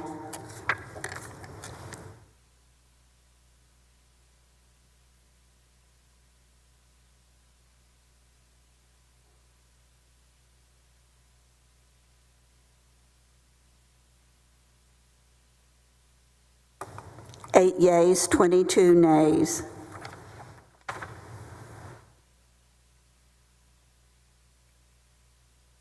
Confirming the votes, Senator Alvarado. Yay. Senator Bettencourt. Nay. Senator Birdwell. Senator Blanco. Senator Campbell. Nay. Senator Creighton. Nay. Senator Eckhart. Senator Flores. Nay. Senator Gutierrez. Yay. Senator Hall. Nay. Senator Hancock. Senator Hinojosa. Nay. Senator Huffman. Senator Hughes. Nay. Senator Johnson. Senator King. Nay. Senator Colkhorst. Senator LaMantia. Nay. Senator Menendez. Senator Middleton. Senator Miles. Nay. We have you marked as a nay on here. Did you say yay or nay? I'm sorry. Number 9. You're a nay. Okay. Okay. Senator Nichols. Yay. Senator Parker. Senator Perry. Senator Perry. Nay. Senator Schwertner. Nay. Senator Sparks. Senator Springer. Nay. Senator West. Senator Whitmire. Nay. Senator Zaffirini. There being 8 yeas and 22 nays, a finding of acquittal is entered for Article 8.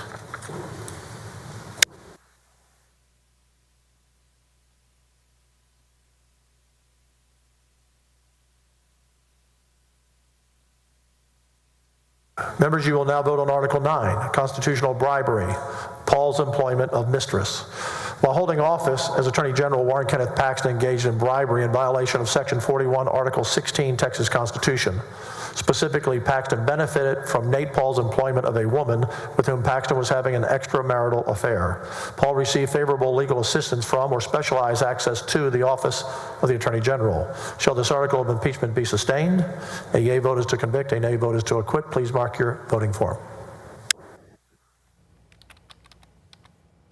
One thing to note about the vote on Article 8 that we saw there, we saw 5 Democrats who believed that the House managers did not prove their case.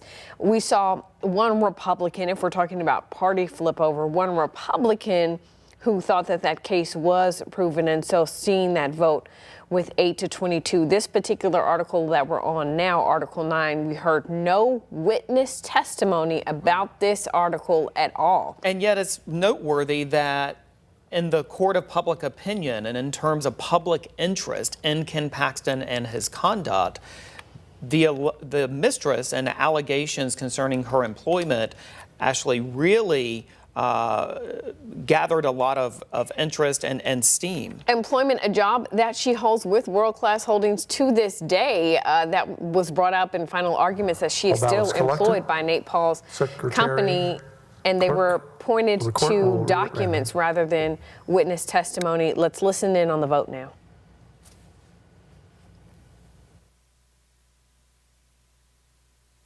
Menendez, yay. Birdwell, nay. Hall, nay. Perry, nay. Colcourse, nay.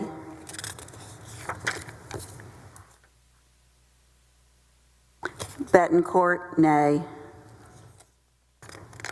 Creighton, nay. Middleton, nay. Alvarado, yay. Eckhart, yay. King, nay. Sparks, nay. Flores, nay.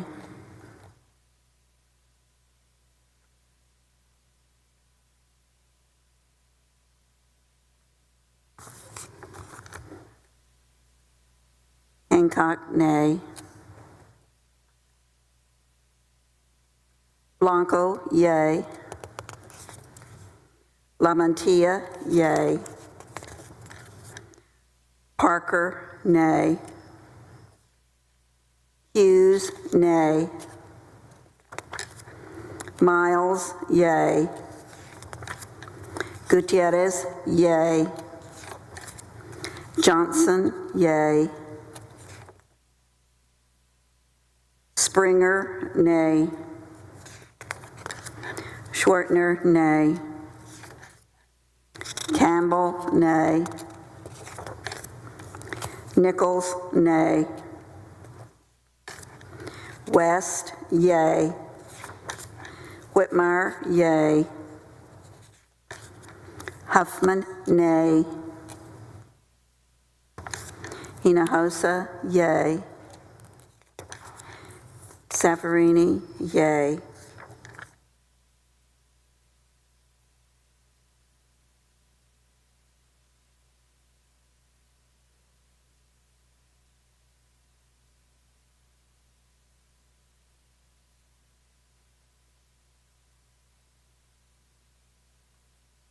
Twelve yeas, 18 nays.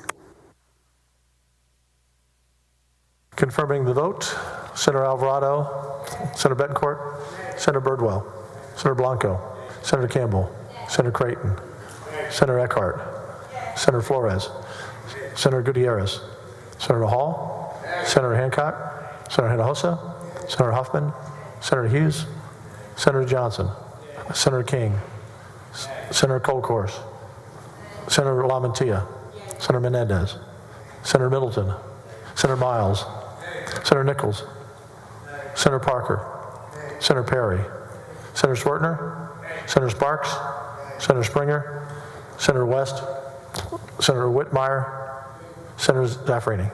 There being 12 yeas and 18 nays, a finding of acquittal is entered for Article 9.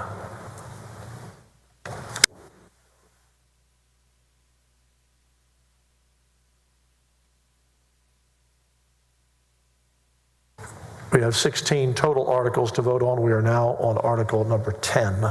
Constitutional bribery. Paul's providing renovations to the Paxton home. While holding office as Attorney General, Warren Kenneth Paxton engaged in bribery in violation of Section 41, Article 16, Texas Constitution. Specifically, Paxton benefited from Nate Paul providing renovations to Paxton's home. Paul received favorable legal assistance from or specialized access to the office of the Attorney General. Shall this article of impeachment be sustained? A yea vote is to convict, a nay vote is to acquit. Please mark your ballots.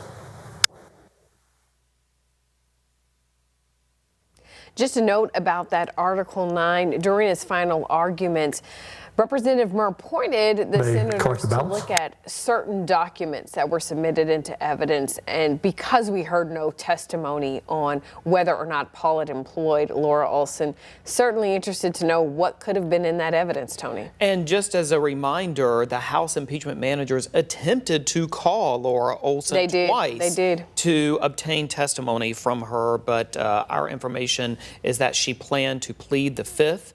And did not plan to offer any legitimate testimony. So apparently what we are told is that an agreement was reached by the parties not to call her, which was highly unusual. And they say an agreement was reached. That was what Patrick announced on the floor. But certainly during his closing statements, Representative Murr pointed out, we wanted her to testify for you. So almost you wonder what happened. And that was a closed door meeting that we were not privy to.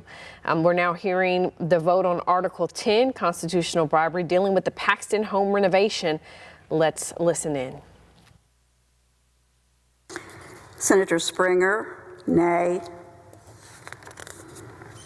Senator Schwertner, nay. Senator Campbell, nay. Senator Nichols, yay.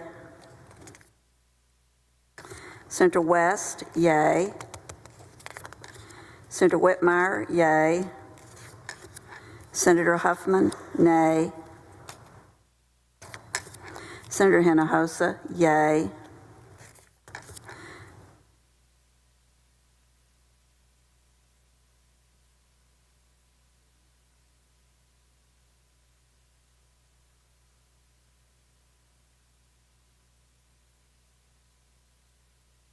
Matt, can you come forward, please?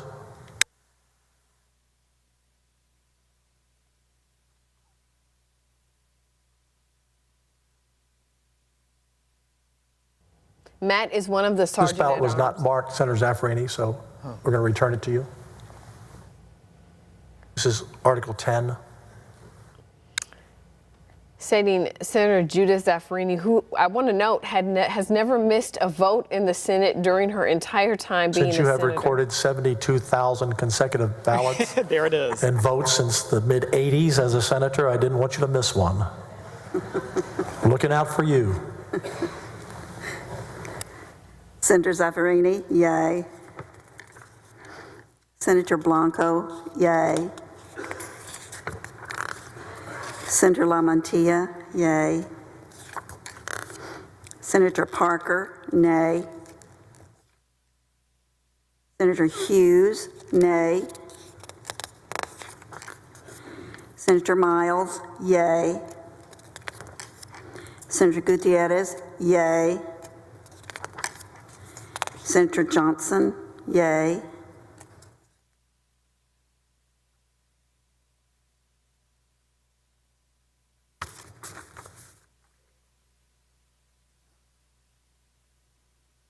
Senator Colcourse, nay.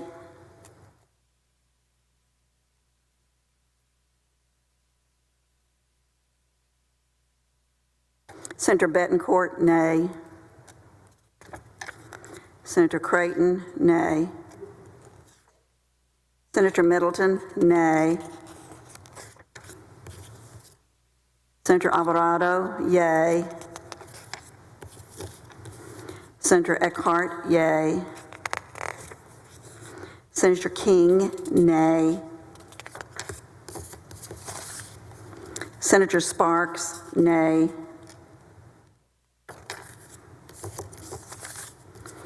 Senator Flores, nay. Senator Hancock, yay. Senator Menendez, yay. Senator Birdwell, nay. Senator Hall, nay. Senator Perry, nay.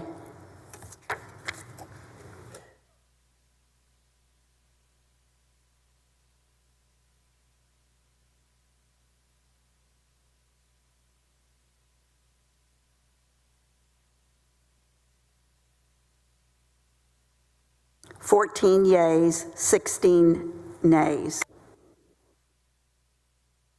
I'll confirm the vote. Senator Alvarado? Nay. Senator Betancourt? Nay. Senator Birdwell? Nay. Senator Blanco? Senator Campbell? Nay. Senator Creighton? Nay. Senator Eckhart? Nay. Senator Flores? Nay. Senator Gutierrez? Nay. Senator Hall? Nay. Senator Hancock? Senator Hinojosa? Nay. Senator Hoffman? Senator Hughes? Senator Johnson? Senator King? Nay. Senator Colcourse? Senator LaMantia? Senator Menendez? Senator Middleton? Senator Miles? Senator Nichols? Nay. Senator Parker? Senator Perry? Senator Swertner? Senator Sparks? Senator Springer? Senator West? Senator Whitmire? Senator Zaffarani. There being 14 yeas, 16 nays, a finding of acquittal is entered as to Article 10. And if you've joined us in mid-session online, it takes 21 votes to convict, and the Attorney General is removed from office if he's convicted on just one of the 16 articles. We're now to Article 11. 15. I'm sorry, it's Article 15 because we skipped a few numbers.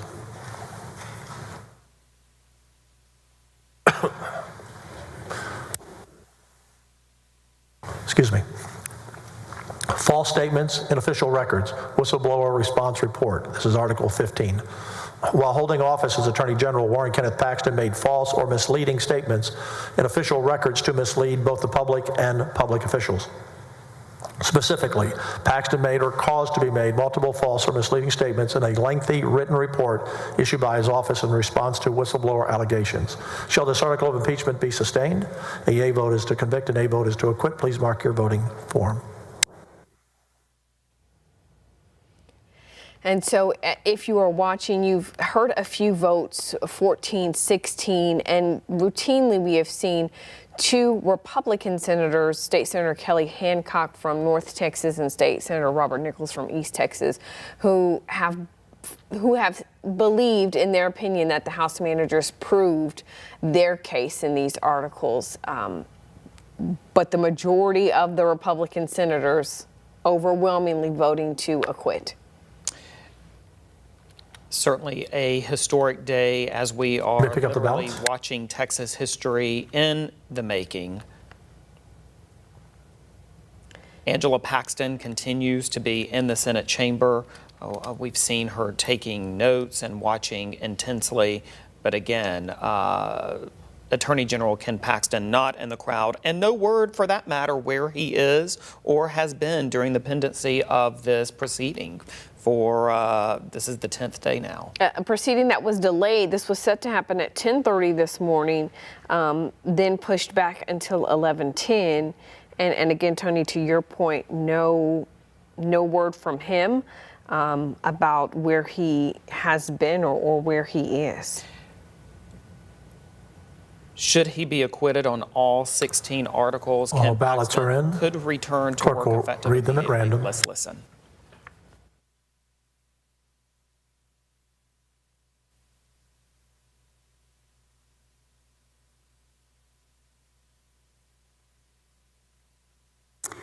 Senator Eckhart, yay.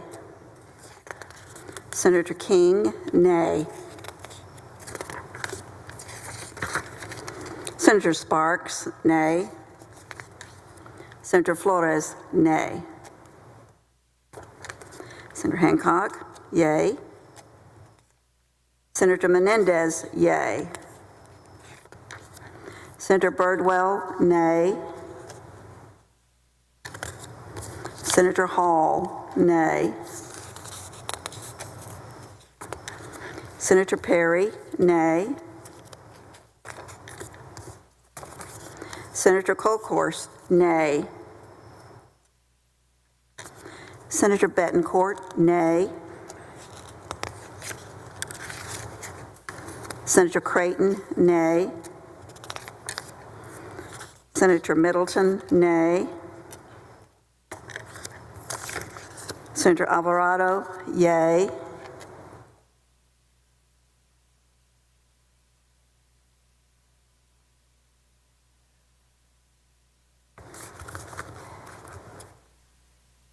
Senator Miles, yay. Senator Gutierrez, yay. Senator Johnson, yay. Senator Springer, nay. Senator Schwartner, nay. Senator Campbell, nay. Senator Nichols, yay. Senator West, yay. Senator Whitmire, yay. Senator Huffman, nay. Senator Hinojosa, yay. Senator Zaffarini, yay. Senator Blanco, yay. Senator LaMantia, yay. Senator Parker, nay. Senator Hughes, nay.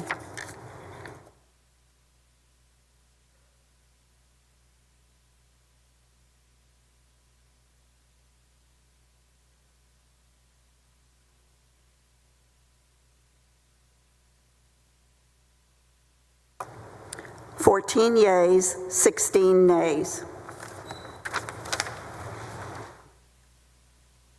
Confirming the vote, Senator Alvarado.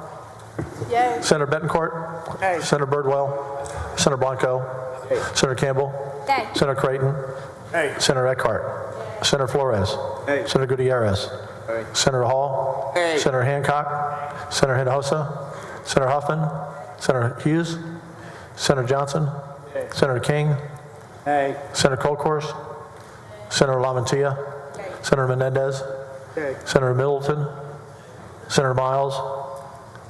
Senator Nichols. Yay. Senator Parker. Yay. Senator Perry. Yay.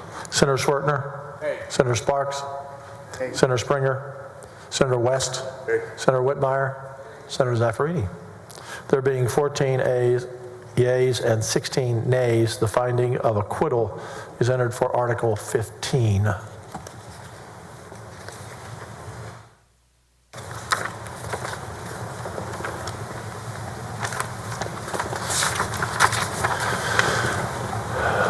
Members, you will now vote on Article 16, conspiracy and attempted conspiracy. While holding office as Attorney General, Warren Kenneth Paxton acted with others to conspire or attempt to conspire to commit acts described in one or more articles.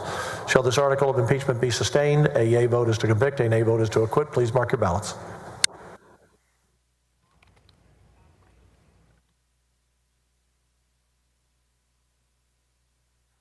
I believe you can collect them.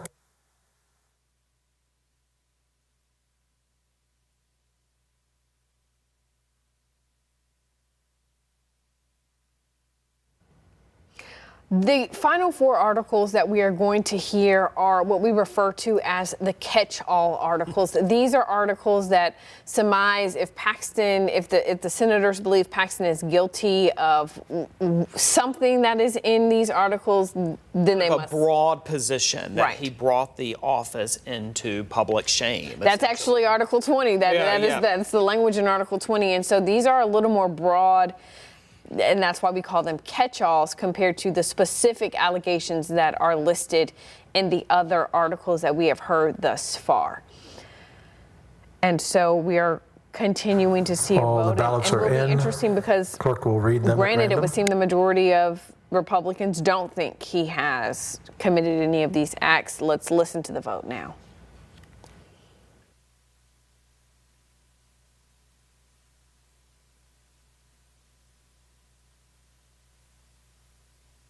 Colcourse, nay. Betancourt, nay. Creighton, nay. Middleton, nay. Alvarado, yay. Eckhart, yay. King, nay. Sparks, nay.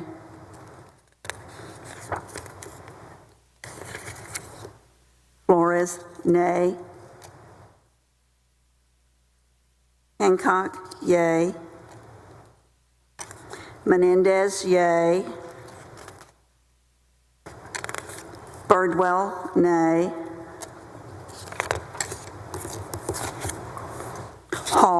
nay. Perry, nay.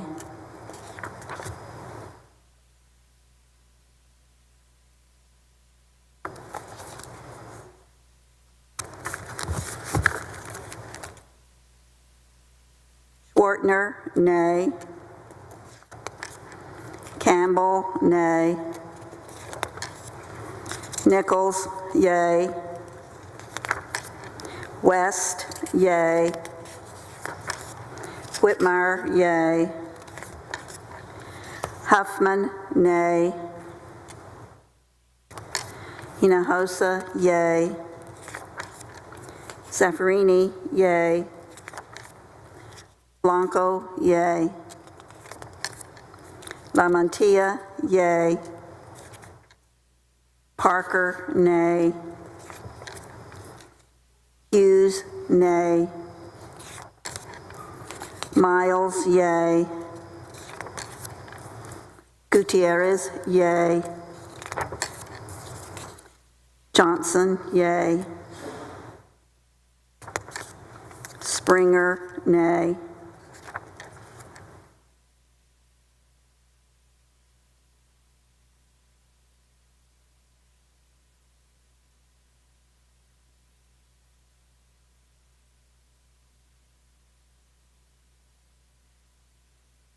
Yeas, 16 nays. To confirm the vote, Senator Alvarado, Senator Betancourt, Nay. Senator Birdwell, Nay. Senator Blanco, Senator Campbell, Nay. Senator Creighton, Nay. Senator Eckhart, Nay. Senator Flores, Nay. Senator Gutierrez, Nay. Senator Hall, Nay. Senator Hancock, Senator Hinojosa, Nay. Senator Huffman, Senator Hughes, Nay. Senator Johnson, Senator King, Nay. Senator Colcourse, Senator Lamantia, Senator Menendez, Nay. Senator Middleton, Senator Miles, Senator Nichols, Nay. Senator Parker, Nay. Senator Perry, Senator Swertner, Nay. Senator Sparks, Senator Springer, Nay. Senator West, Nay. Senator Whitmire, Nay. Senator Zaffarini. 14 yeas, 16 nays. A finding of acquittal is entered for Article 16. We have 4 articles remaining.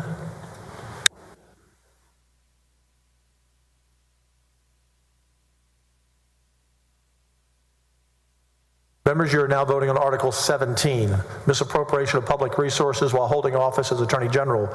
Warren Kenneth Paxton misused his official powers by causing employees of his office to perform services for his benefit and the benefit of others. Shall this article of impeachment be sustained? A yea vote is to convict, a nay vote is to acquit. Please mark your ballots.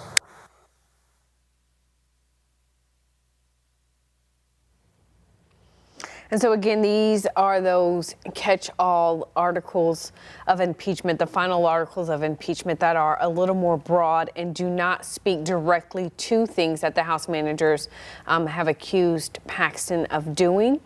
You can see the senators, the votes being picked up now as they are finished, and so the bailiff's going around and picking up those pieces of paper, but certainly significant that as of now, Ken Paxton acquitted of the articles thus far of impeachment against him.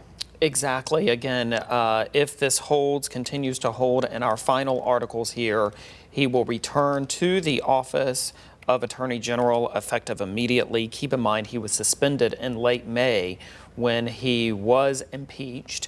And during the past several months, the governor has actually appointed 2 interim attorneys general, to serve in that capacity. A look there at the prosecution, who certainly cannot be happy with these verdicts as they're being read. As Clerk will read them at random. the Senate is saying they have not proven their case. Let's listen in on this next vote.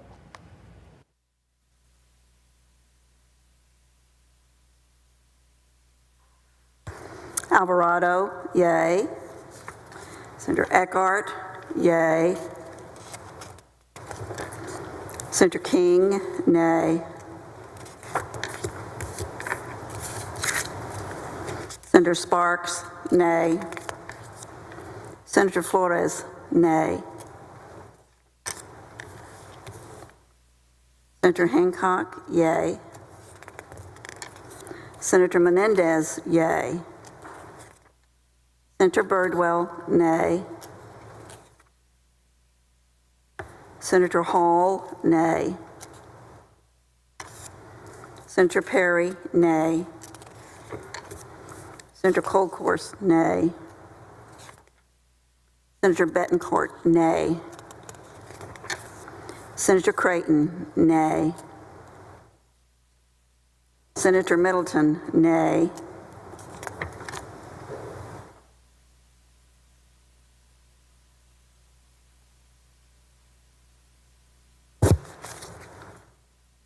Senator Schwartner, nay. Senator Campbell, nay. Senator Nichols, yay. Senator West, yay. Senator Whitmire, yay. Senator Huffman, nay. Senator Hinojosa, yay. Senator Zaffarini, yay. Senator Blanco, yay. Senator LaMantia, yay. Senator Parker, nay. Senator Hughes, nay. Senator Miles, yay. Senator Gutierrez, yay. Senator Johnson, yay. Senator Springer, nay.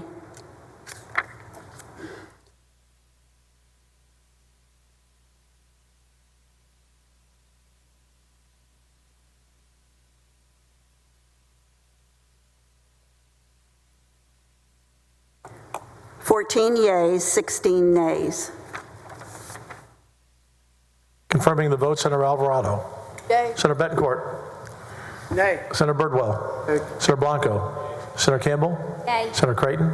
Nay. Senator Eckhart. Senator Flores. Nay. Senator Gutierrez. Yay. Senator Hall. Nay. Senator Hancock. Senator Hinojosa. Yay. Senator Huffman. Senator Hughes. Nay. Senator Johnson. Senator King. Nay. Senator Colcourse. Senator LaMantia. Yay. Senator Menendez. Senator Middleton. Senator Miles. Senator Nichols. Yay. Senator Parker. Senator Perry. Hey. Senator Schwartner. Hey. Senator Sparks. Senator Springer. Hey. Senator Whitmire. Senator West. Aye. And Senator Zaffarini. 14 yeas, 16 nays. A finding of acquittal is entered to Article 17.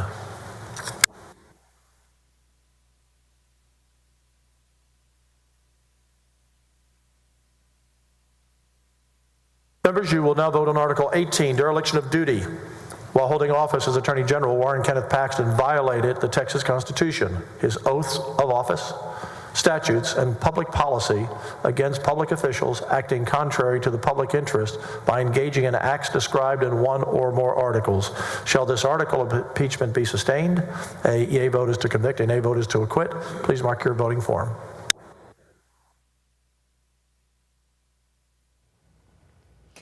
We're continuing to see, in terms of the votes, with Ken Paxton being acquitted You can collect the on ballots. the majority of these articles thus far, all of these articles thus far. We're on 18. We're going to listen in for 18, 19, 20 articles remaining. And so far what we are seeing is just two Republicans believing that the House Board of Managers proved their case here. Exactly, and you can see, Ashley, we had a closer shot of the House impeachment managers just a short time ago. And you can see they and their legal team looking very grim-faced about what has happening here. Well, and certainly because what has been certainly promised by the right is political ramifications for this entire impeachment proceeding and trial. All ballots have been collected. The clerk will read them at random.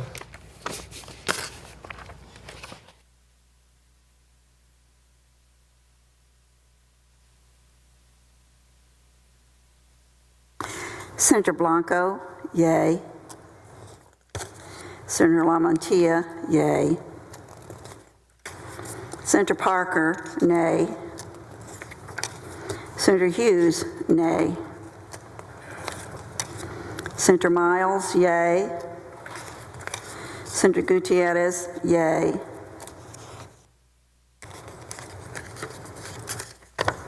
Senator Johnson, yay. Senator Springer, nay. Senator Schwartner, nay. Senator Campbell, nay. Senator Nichols, yay. Senator West, yay. Senator Whitmire, yay. Senator Huffman, nay. Senator Hinojosa, yay. Senator Zaffarini, yay.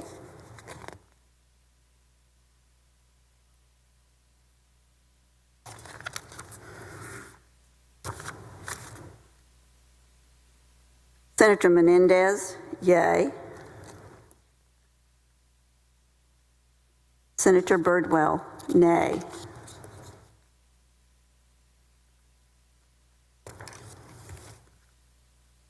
Senator Hall, nay. Senator Perry, nay. Senator Kolkhorst, nay. Senator Betancourt, nay.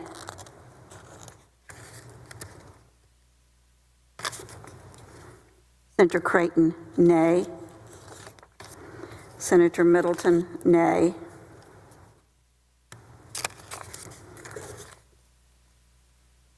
Senator Alvarado, yay.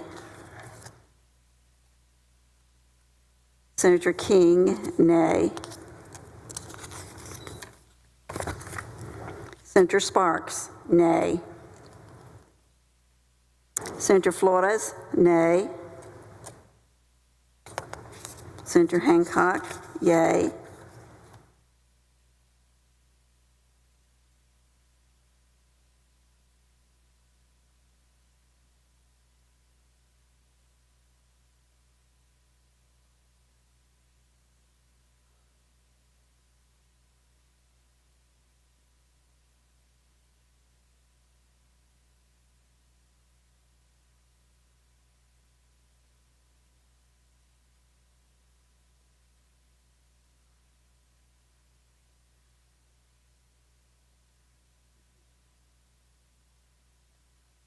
I'm off one, I've got to check.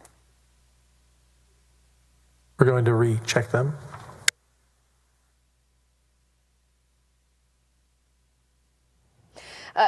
Patsy Spawn noting that she's missing one vote. That vote, according to our calculations, Sarah Eckhart, the Austin senator, Who has consistently voted yes. to convict, Ken Paxton on all of these articles. No vote was recorded in the record for her. Don't know if that vote is still in the basket there or if it somehow was. 14 yeas, 16 nays.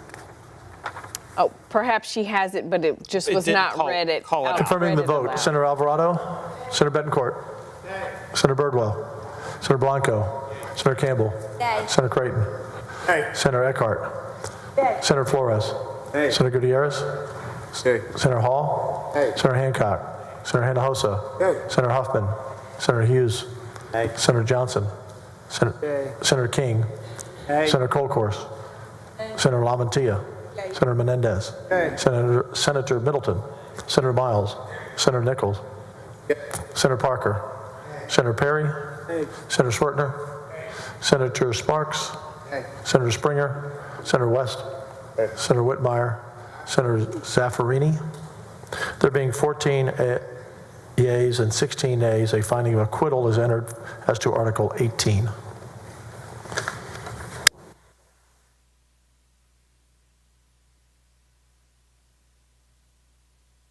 Members, you will now vote on Article 19, unfitness for office. While holding office as Attorney General, Warren Kenneth Paxton engaged in misconduct, private or public, of such character as to indicate his unfitness for office, as shown by the acts described in one or more articles. Shall this article of impeachment be sustained? A yea vote is to convict, a nay vote is to acquit. Please mark your ballots. Interesting language to note about this particular article and the final article that we will hear. It does not say that they have to have found him or convicted him of those articles, but just that they believe that his actions make him unfit to You may serve. pick up the ballot. Exactly. Again, as we have referred to them, these are sort of the more global articles that basically say, even if you don't believe Ken Paxton committed the acts based on the evidence the House managers believe they presented during the trial, essentially he should still not be the Attorney General. Right. And the language there. In Texas, there is not a standard of high crimes and misdemeanors for an impeachment as is similar on the federal level, but just rather acts that by some accounts bring shame or scandal to the office. And Disrepute is one of the words. Disrepute is one of the words used. In So, Article 20. Right, and so we shall see how the senators take a vote on this All ballots particular are collected. article. The clerk Let's will listen read them in at on the random. vote now.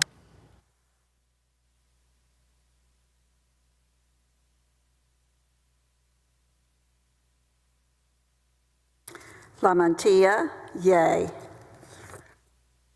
Parker, nay. Hughes, nay. Miles, yay. Gutierrez, yay.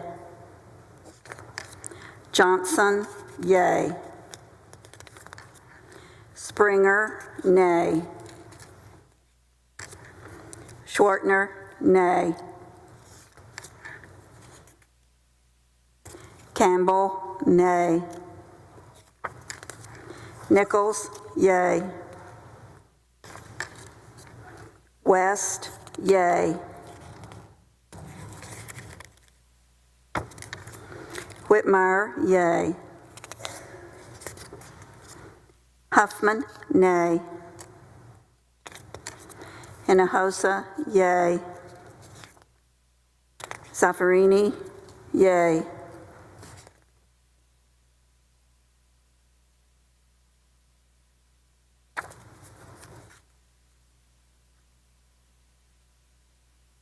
Hancock, yay. Menendez, yay.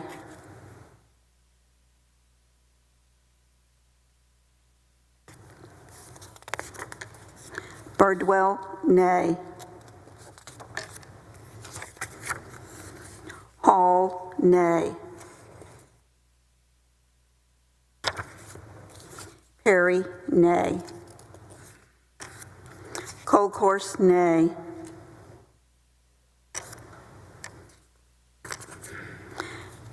Betancourt, nay. Creighton, nay. Middleton, nay. Alvarado, yay. Eckhart, yay. King, nay. Sparks, nay.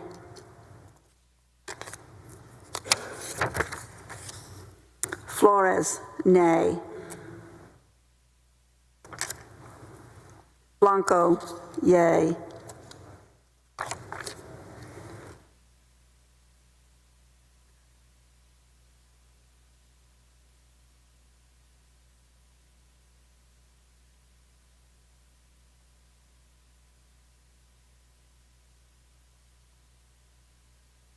Fourteen yeas, 16 nays.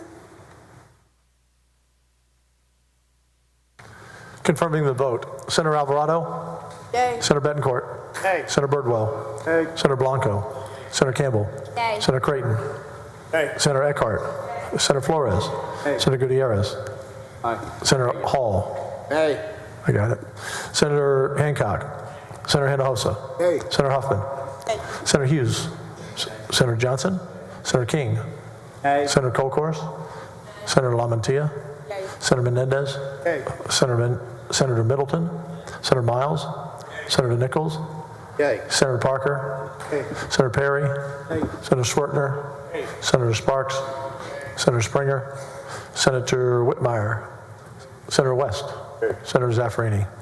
14 yeas, 16 nays. I find him acquittal is entered for Article 19.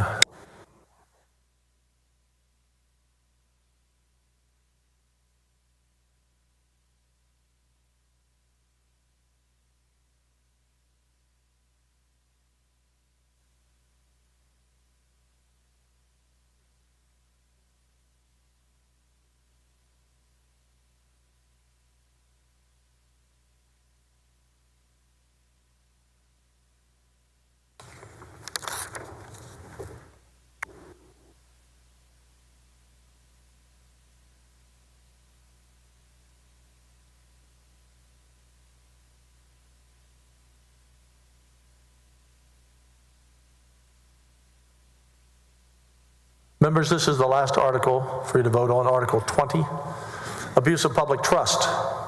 While holding office as Attorney General, Warren Kenneth Paxton used, misused, or failed to use his official powers in a manner calculated to subvert the lawful operation of the government of the state of Texas and to obstruct the fair and impartial administration of justice, thereby bringing the office of Attorney General into scandal and disrepute to the prejudice of public confidence in the government of this state, as shown by the acts described in one or more articles. Shall this article of impeachment be sustained? A yea vote is to convict, a nay vote is to acquit. Please mark your ballots.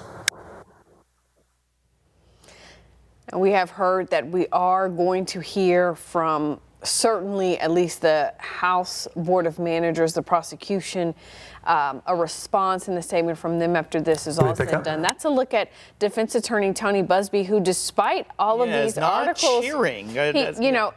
And Buzbee has certainly been a showman throughout this entire thing. So not to say we won't expect to see him, smiling or grinning, but he also does not look relieved at all, but looks very heavy. But again, also, Ashley, I think, too, just underscoring the absolute serious tone of this entire proceeding as well. Sitting next to him is Attorney Mitch Little, and then further is Dan Goudeau, who was co-counsel for Ken Paxton, and Dan Goudeau also representing Ken Paxton on those state securities fraud charges. Yes, he's been the Attorney General's personal lawyer for 8 years now. All ballots are collected.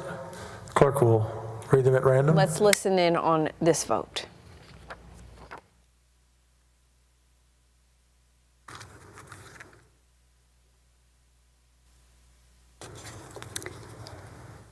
Senator Springer, nay.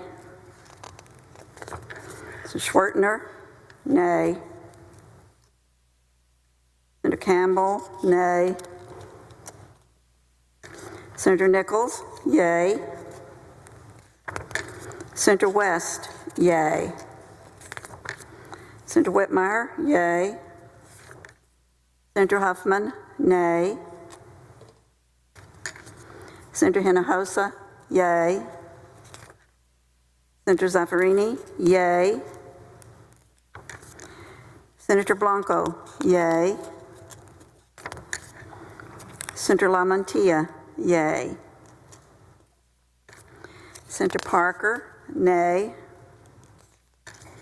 Senator Hughes, nay. Senator Miles, yay. Senator Gutierrez, yay. Senator Johnson, yay.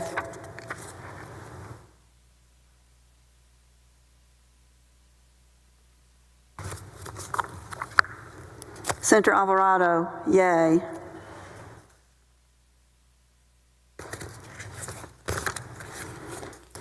Senator Eckhart, yay.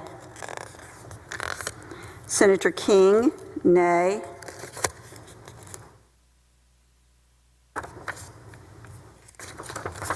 Senator Sparks, nay. Senator Flores, nay. Senator Hancock, yay. Senator Menendez, yay. Senator Birdwell, nay. Senator Hall, nay. Senator Perry, nay. Senator Colcourse, nay. Senator Betancourt, nay. Senator Creighton, nay. Senator Middleton, nay.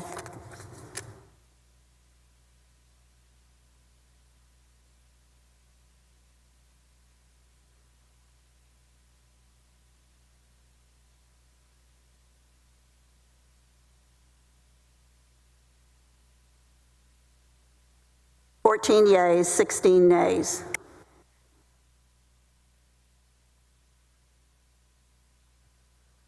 Confirming the vote, Senator Alvarado. Yay. Senator Betancourt. Nay. Senator Birdwell. Nay. Senator Blanco.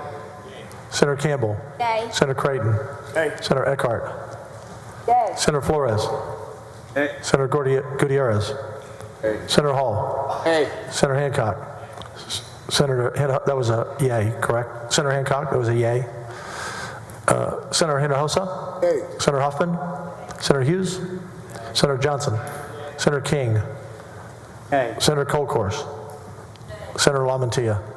Senator Menendez. Nay. Senator Middleton. Senator Miles. Senator Nichols. Yay. Senator Parker. Yay. Senator Perry. Senator Swartner, Senator Sparks. Senator Springer. Senator West. Yay. Senator Whitmire. Yay. Senator Zaffarini. There being 14 yeas and 16 nays, a finding of acquittal is entered as to Article 20. Senator Birdwell, I understand you have a motion. Rule 30B, I move for the dismissal of the remaining articles of impeachment, Articles 11, Article 12, Article 13, and Article 14 that were held in abeyance.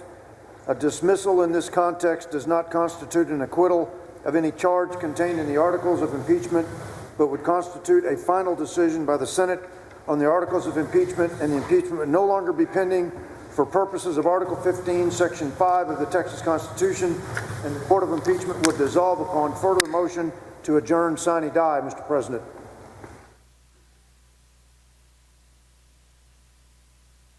Members, do you still have a blank form on your desk?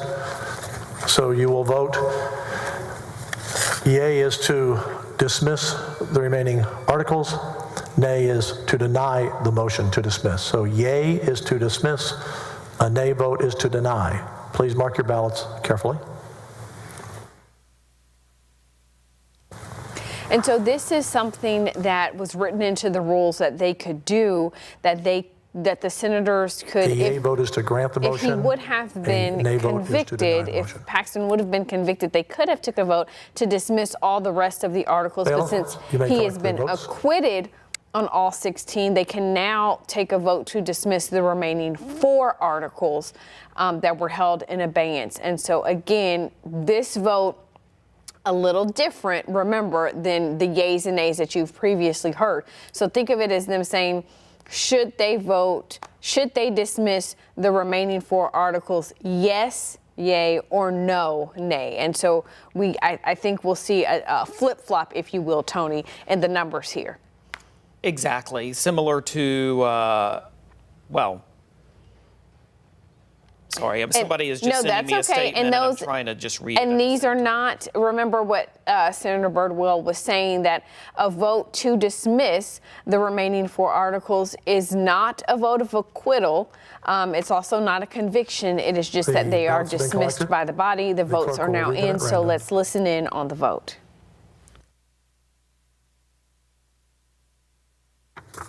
This is a simple 16 vote on the motion, not 21. Senator Hall, yay. Senator Perry, yay. Senator Colcourse, yay. Senator Betancourt, yay. Senator Creighton, yay. Senator Middleton, yay. Senator Alvarado, nay. Senator Eckhart, nay. Senator King, yay. Senator Sparks, yay. Senator Flores, yay. Senator Hancock, yay. Senator Menendez, nay. Senator Birdwell, yay.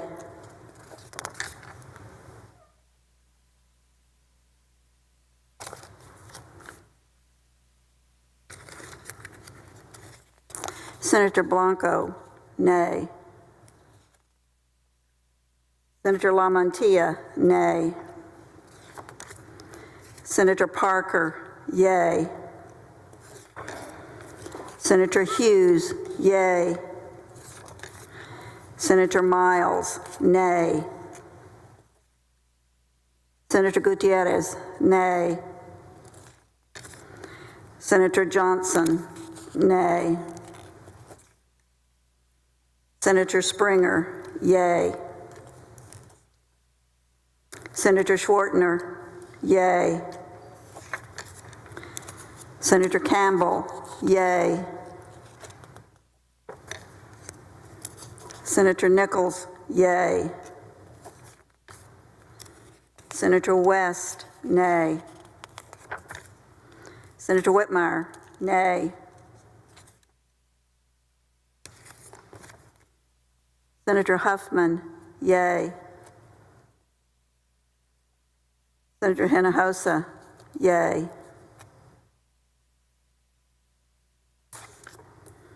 Senator Zaffarini, nay.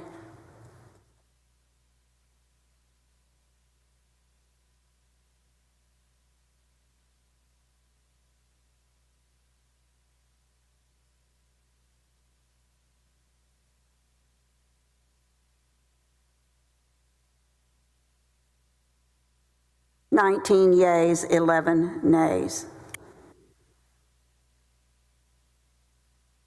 I'll now confirm these votes to grant the motion by Senator Birdwell.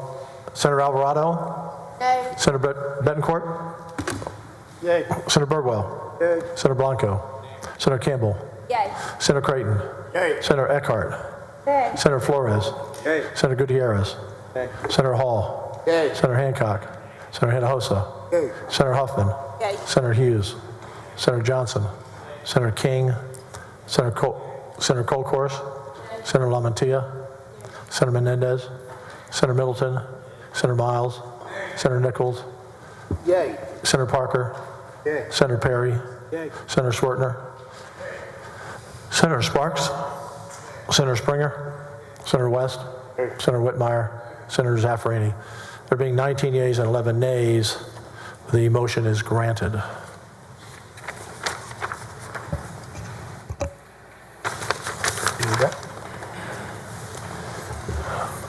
Members, before we adjourn, I'm going to make a couple of remarks to put in the record. Also, I want to remind you under Rule 8 of the rules that you passed, each of you can enter a written statement into the record for over the next 72 hours. So it would have to be in the next 72 hours.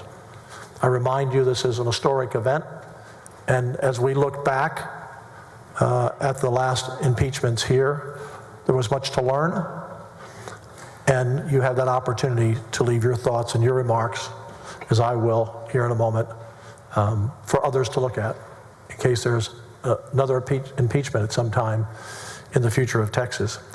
However, before I make my remarks, I want to excuse my legal counsel, Judge Lana Myers, who's been just an extraordinary person to work with and has become a great friend, and she's just been terrific before a judge on the Fifth Circuit, on the Fifth Court of Appeals, rather, the criminal court judge, and a longtime prosecutor from Dallas, and I could not have done this without you.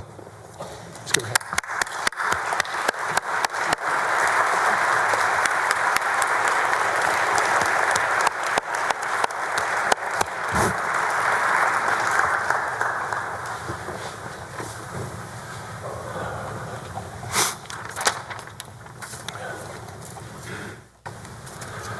Members, I have just a few minutes of comments, about 5 minutes.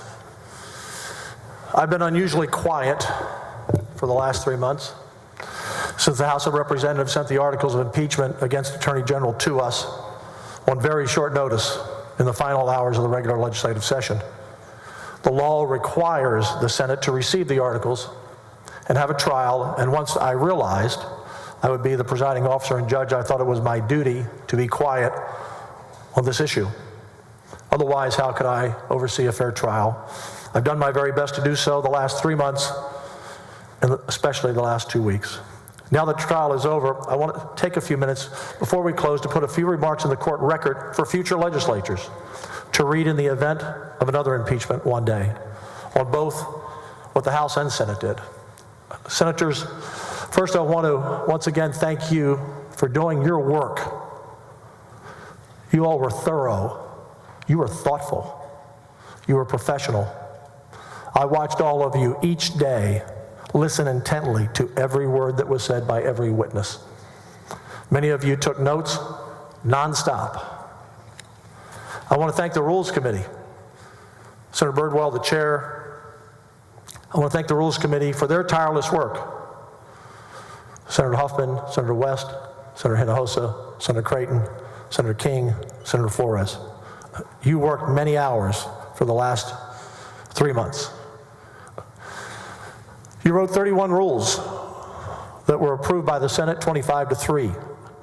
And those senators, when you brought them to them, they made adjustments and suggestions to those rules, as you know. It was a collaborative effort from all members. All of us studied past impeachments from all across the country to learn from the mistakes of past impeachments so we wouldn't make the same errors. Now, the 31 rules weren't perfect, but you can be proud of the rules you passed. They were our guide for these last 90 days or so and through this process. I want to mention one rule that really stands out to me for future legislatures, I believe, to follow. And that was putting a reasonable time clock on both parties to present their case. Otherwise, this trial could have lasted, as some others have, for months, or at least 4 or 5 weeks. Both sides were in agreement immediately on the time clock and how it should be allocated, and I appreciate both parties for your cooperation, not only on that, and much of that was actually part of your suggestion as well, but on every rule. I said to both parties when we met here a week before the trial to do a walkthrough that we wanted to have a fair trial and protect the integrity of the body, the integrity of this great chamber, and each of you fulfilled that. I was proud of both of you, how you conducted yourselves on the court. I feel it's important to set the full record straight on this trial because I want people in the future to have a full picture of what happened and how did we get here. I've spent most of the last 90 days, as many of you have, preparing for this trial. I've issued over 240 subpoenas. I've studied numerous motions, written multiple orders, read hundreds of pages of history, rules, documents, and worked on every detail of this trial with you and with our incredible Secretary of the Senate, the Clerk of the Court, who turned this chamber into a courtroom, and her great staff. I have had a total view of this process from the very first day the House sent over the articles of impeachment to us in May. With all due respect to the House, we didn't need to be told in the final arguments how important this vote was. I believe the quote was, "This will, if you're like me, be the hardest and most difficult and the heaviest vote that you will ever cast in your time in the legislature. This vote will be the vote you're remembered for most." Our members already knew that and have known that for the last 3 months. If only the House members who voted for impeachment would have followed that instruction in the House, we may not have been here. In the House, the vote to send the articles of impeachment against the Attorney General to the Senate happened in only a few days, with virtually no time for 150 members to even study the articles. The Speaker and his team rammed through the first impeachment of a statewide official in Texas in over 100 years, while paying no attention to the precedent that the House set in every other impeachment before. In the past, The House had transparent and open investigations for all to see, including other House members. The target of the investigation was notified and invited to attend with counsel and given an opportunity to cross-examine witnesses that were placed under oath before testimony was taken. At the conclusion of past House investigations, the evidence was laid out for weeks for House members to evaluate, not hours, before they took their vote on articles of impeachment. Representative John Smithee, a longtime House member who has argued cases before the Texas Supreme Court, spoke on the House floor during impeachment vote in May. He was one of only 23 who voted against impeachment. Representative Smithee said the House could not legitimately impeach General Paxton on the record because there was no record to send to the Senate. He said the House was not following the rule of law. He said the House approach, and I quote Representative Smithee, "Hang them now and judge them later." Confirming this, Representative Murr, the chair of the House Investigating Committee, said on the House floor, "The House is not the body that does the fact-finding. The fact-finding occurs in the Senate, and the oath for any witnesses would occur there." Well, that's just not true. As Representative Smithee said, that's exactly what they did in 1917. He said the last House impeachment of a statewide official in 1917 was Governor Ferguson. John Smithee said it was conducted like a full trial before the House sent it to the Senate. Witnesses were put under oath and cross-examined by the defendant. He said this time no House witnesses were put under oath, and the defendant was denied the right to cross-examine. Representative Smithee told his fellow members the House process was indefensible. Representative Smithee said the House did not follow the rules of evidence, and their case was based on triple hearsay that would never be allowed in court. I think Representative Smithee's speech was one of the most honest and courageous speeches I've ever heard of in the House. And if you want to watch it online, go to YouTube. Look up John Smithee, that's S-M-I-T-H-E-E, his floor speech on the Paxton impeachment. It's an amazing, courageous speech to give when he knew he was only one of 23 not voting for impeachment. In the next regular session, we should amend the Constitution on the issue of impeachment as currently written that allowed this flawed process to happen. Any testimony given in a House impeachment investigation must be given under oath, and the target of that impeachment must be allowed to present with a lawyer to cross-examine the witnesses. Otherwise, people can say anything they want without any accountability or need to be truthful because there is no threat of perjury. The House must also give members a minimum of 2 weeks to review all evidence given under oath before voting on such a serious matter. Had they done those two things, this trial may never have happened. And when the House sends articles of impeachment to the Senate, if they do in the future, the official should not be put on unpaid leave through the process. The federal system does not allow that. Why do we allow that in Texas? President Clinton and President Trump did not have to step down from the Oval Office from their duties during their impeachment process. And members, this is not a partisan issue. We owe it to future legislatures to make these changes so that no future official impeached by the House, whether Republican, Democrat, or Independent, is subject to the way this impeachment process occurred in the House this year. Millions of taxpayer dollars have been wasted on this impeachment. 31 senators and a large Senate staff that made this trial possible have put their family life, their jobs, their business on hold for the last 3 months after already being here from January to June. I'm going to call next week for a full audit of all taxpayer money spent by the House from the beginning of their investigation in March to their final bills they get from their lawyers. We will provide our cost as well that were forced on us by the House impeachment. One big difference, we didn't pay a huge team of outside lawyers and investigators. We did it mostly with our own staffs, working endless hours with no extra pay. As Representative Smithee said, this is not the way it has happened in the past in the House. That's why I believe we've only had 2 prior impeachments. Our founders expected better. It should have never happened this year, and hopefully it doesn't again unless we address this in the Constitution. And finally, members, may God continue to bless the greatest place God ever created on earth, the place we call Texas. We are the envy of the world. We are the America that all America used to be, and that's why people move here from every state in the union by the hundreds of thousands every year. Members, each of you took an oath on the Sam Houston Bible on the first day of this trial. And I know no matter how you voted, you lived up to that oath in how you saw the evidence. I thank you again for the professionalism you demonstrated every day for the last 3 months. I'm honored and I'm proud to serve with you as Lieutenant Governor.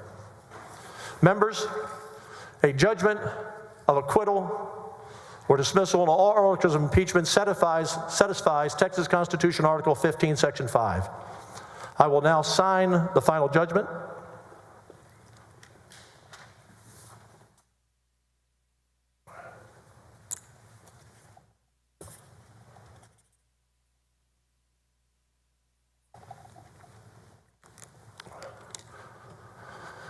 This judgment will be filed with the Secretary of State, and Attorney General Warren Kenneth Paxton Jr. is hereby, at this moment, reinstated to office.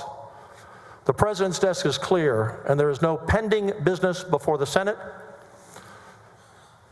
I'm now going to recognize the Dean for a highly privileged motion. The next thing I will do is have the jury retire, so lawyers and House managers, everyone stay in your seats till the members of the jury leave. Senator Whitmire. Thank you, Mr. President. I move that the Court of Impeachment is hereby dissolved and we adjourn sine die pending submission of the final judgment to the Secretary of State. Is there any objection? Hearing none, this concludes the proceedings. The Court of Impeachment is hereby dissolved, and we are adjourned sine die pending submission of the final judgment to the Secretary of State. Thank you, members.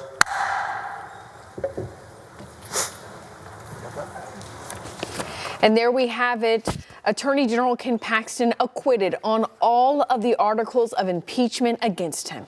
Ashley, not only acquitted, but reinstated, effective immediately as the state's top attorney. There is Angela Paxton right there on your screen. She has been in the Senate chamber throughout this proceeding and clearly is leaving joyous this afternoon. I want to note something that happened in the background as we were looking at Senator Angela Paxton. We saw Senator Kelly Hancock, who was one of 2 Republicans who routinely believed the House proved its case and voted to convict, went and shook hands with Tony Busby. You now see Tony Busby hugging State Senator Angela Paxton. She's hugging the other members of the defense team, Mitch Little, Dan Cogdell there. Notably, you do not see General Paxton on the floor. Who has not been there, with 2 exceptions. He was there for closing arguments and was there on opening day for opening statements, as well as to stand next to Tony Busby as Tony Busby entered not guilty pleas on each of the articles on Ken Paxton's behalf. Ashley, this is a momentous day, a historic day for the state of Texas.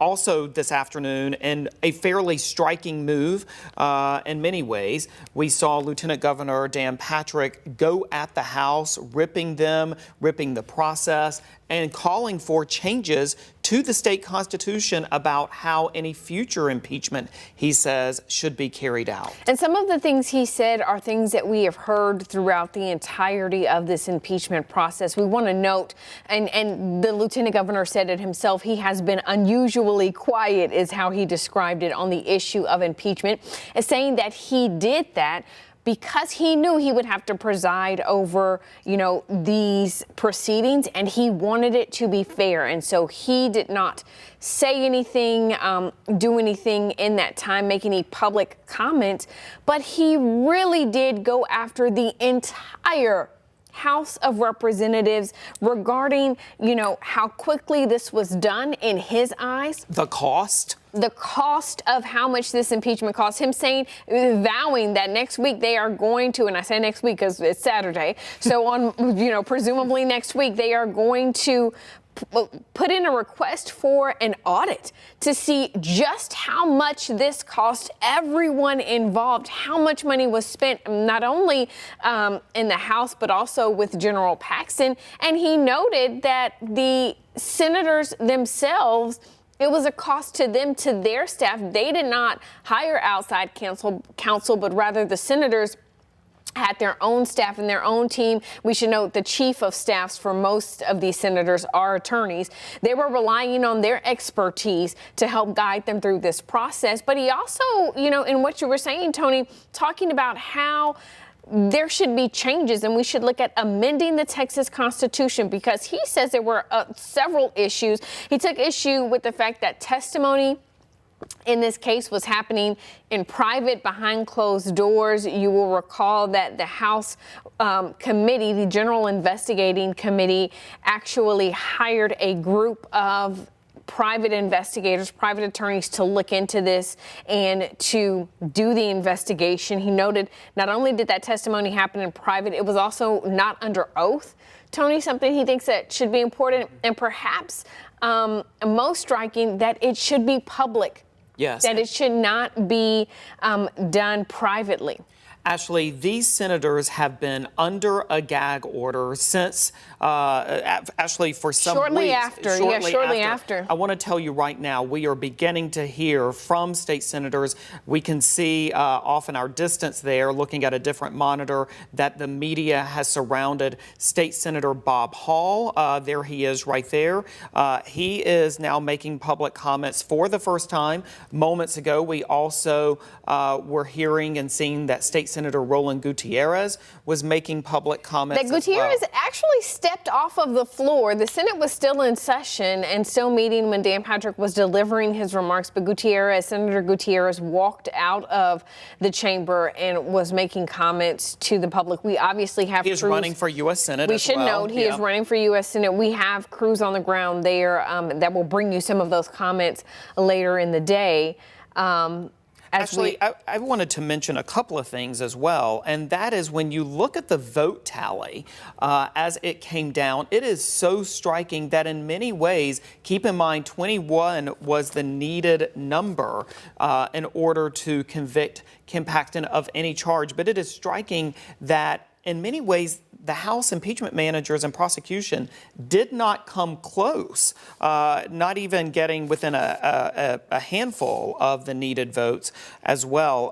We're talking about, I'm sorry, go ahead. I was going to say that's Tony Buzbee that you see in the defense team walking out of the Senate chamber right now. Just notable that they are walking out and presumably going to go speak with that group of reporters and photographers who are outside as this is all happening. If we are able to bring you some video of that happening, if we're able to get sound so that you can hear, we certainly will do that. I'm just not sure of our technical capabilities. Oh, I am starting. Yeah, it looks like The thing that separates us from the banana republics is that we have due process in our legal system. And if you don't follow the due process, it doesn't work. So again, that is State Senator Bob Hall delivering remarks there that he's saying about the process, and he is one of the more conservative members of the Texas Senate. We did see Tony Buzbee and the group of the defense attorneys walking out, and so we certainly hope that we are going to hear from them that we will hear from them in just a few minutes, Tony. Ashley, I also want to point out, certainly it cannot be overstated that going into this, we knew that no matter how it went, the political ramifications would run deep for the Texas GOP for who knows how long. Certainly this is going to set the stage, and Lieutenant Governor Dan Patrick absolutely set the stage for political discussion, retribution, yes. Whatever the word you want to use, is in the House. Keep in mind, those House members, the House voted overwhelmingly, including the Republicans, to bring forward these impeachment articles, and it has been promised by Ken Paxton supporters and the more ultra-conservatives in our state that they would receive opponents in upcoming elections. And so will likely see if that holds and the extent to which they will receive opponents and the extent to which, Ashley, those opponents will be successful. So this could lead potentially to a shift in our elected leaders, and possibly not to go too far, but possibly move the elected body further to the right. Certainly could, but Tony, we do want to note that, while there are things that was set to happen, I don't think it is an easy feat to try to unseat 60 Republicans in the House of 60 incumbent Republicans in the House of Representatives. That's certainly not going to be an easy task, but you can see a world where certain leading Republicans are more targeted than others in any attempt for political retribution against this. And we've seen some of those far right candidates not be successful, for example, in previous races or certain races. But again, and let's take a moment to talk about, there were 2 Republican senators who consistently believed that the House Board of Managers did in fact prove their case, that they did in fact prove wrongdoing on the part of Attorney General Ken Paxton, and that was State Senator Kelly Hancock, who represents North Richland Hills up in North Texas. And this is someone who is one of a stout Republican in the Texas Senate. This is not someone who, when it comes to Republican versus Democratic issues on the Senate floor, who does a swing vote. He is very much a solid Republican, solid conservative Republican who believed that the House proved its case. Also, State Senator Bob Nichols voted often to convict Ken Paxton of these charges. He is from Jacksonville, Texas, elected to the Texas Senate in 2006 as well. And actually, they do have, if they are so inclined, those 2 lawmakers or any lawmaker, to provide a public statement within 72 hours. A statement for the record. They want it to be included in the record. The defense is actually... public in that if it's entered into the record, it would be a public statement. Sure. The defense is speaking now. Let's listen in to Dan Cogdell. Paxton and his family, as well as the senators and everyone else, is just a shame. As I mentioned in my argument yesterday, I'm literally sitting at the same table at lunch with one of the investigators who doesn't even bother to tell me this is going on. This should have never happened. The senators were outstanding. Our co-counsel, all of us working together, was outstanding, but it should have never happened. But Where is the Attorney General, and have you spoken to him since this has all come down? What's he saying? I think Tony has. I have not. Let me just first say I want to thank our team. I mean, this was a Herculean task, put together a defense when we really didn't even know what we were defending. It made it very difficult, and we got some incredibly bright lawyers on our team who did a heck of a lot of work. And so I want to thank them on the Attorney General's behalf. I want to thank the senators for doing their job. I think you saw how thorough they were, and how the notes that they took, and they took this incredibly seriously. This should have never happened, and I want to thank the court for giving us a just trial on behalf of Attorney General Ken Paxton. We are proud of the case we put on. We should not have had to prove our innocence, but that's what we did. And we believe that the court reached the right verdict. We're very proud of the work we did. Tony, what was your mindset coming into today's verdict? I was as nervous. Well, there's an old saying in East Texas, maybe I'll say it this way. I was nervous as a long-tailed cat in a room full of rocking chairs. We didn't know. There were no leaks. We had no idea how the jury would vote. All we were focused on was trying to put on the best case we could. Had you ever been that nervous before? Well, I've had 4 children, so probably not. Certainly not in the legal practice. Have you spoken to the Attorney General, on where was he today during? General Paxton has monitored this the entire time. We've been in constant communication the entire time, and I would expect his team and his staff will have remarks to make at some point, and I certainly won't, other than thanking the court, speak on his behalf.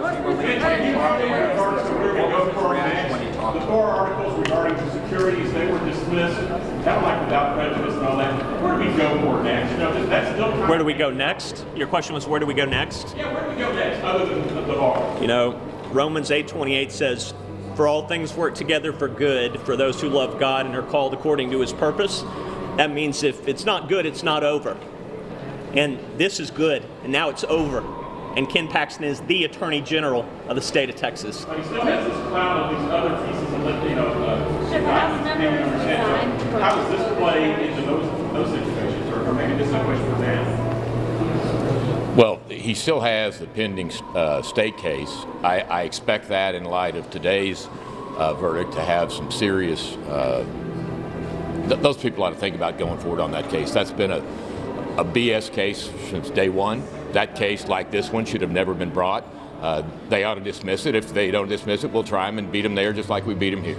How does this change? October 6th court date for the securities fraud case, is that still set, the October 6th? Yes, I mean, but that date is not a trial date. That's just a date to get a trial. Dan, Tony, how does this decision today, as dramatic and as overwhelming as it was, change the scope of the FBI into your client? I have no idea. I don't speak for the FBI. I try not to.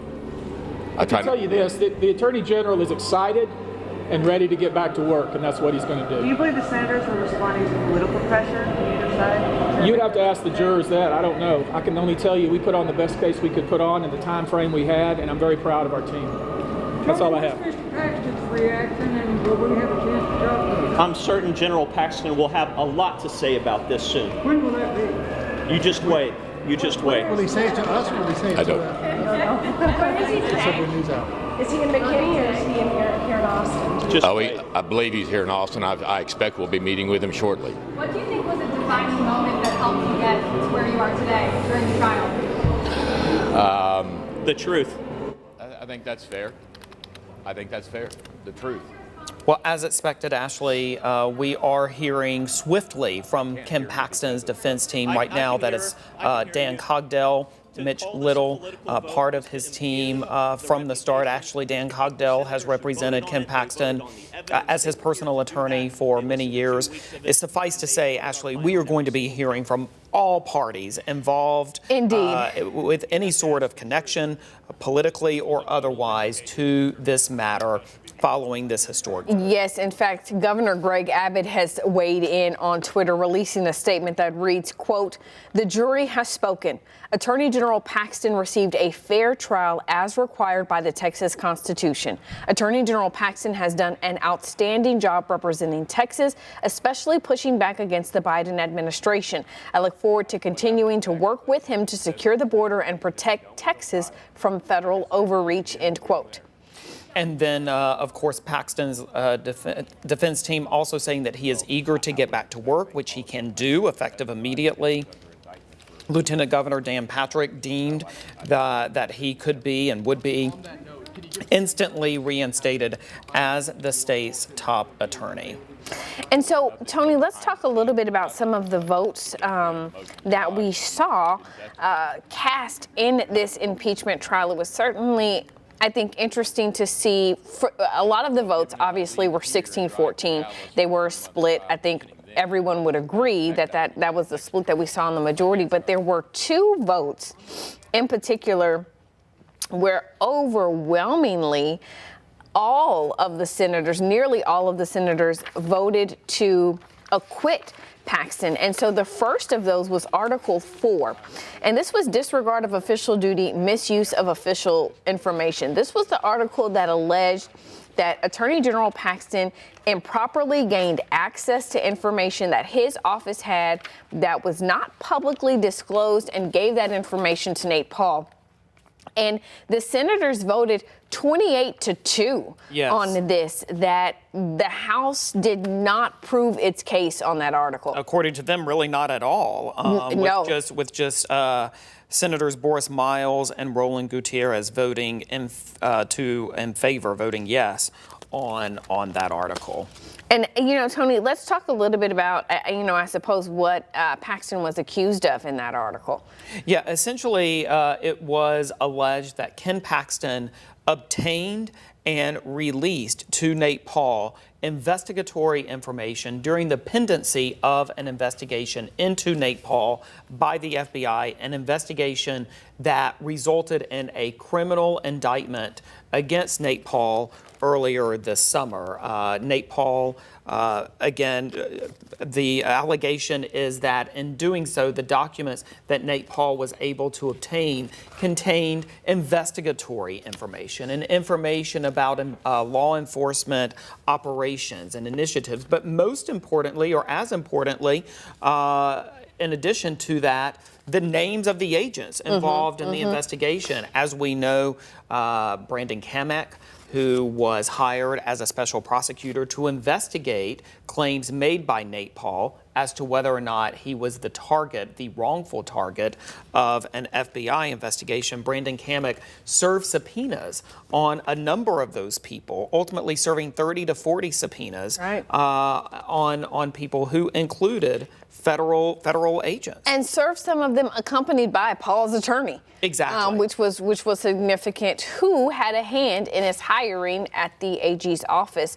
The other article where we saw a large number of senators voting to acquit was article number 8. And this was the article related to the settlement agreement. And this specifically said that Paxton entered into a settlement agreement with the whistleblowers to provide payment with public funds, and that settlement was to stay the wrongful termination suit and conspicuously delayed the discovery of facts and testimony at trial to Paxton's advantage, which deprived the voters of the opportunity to make an informed decision, because again, this was all happening, this whistleblower lawsuit filed in 2021 and when we had an election coming up in 2022. And certainly this is a devastating day, not only for the House managers who brought this case forward, but in particular, the 8 whistleblowers whose word and whose actions to bring allegations against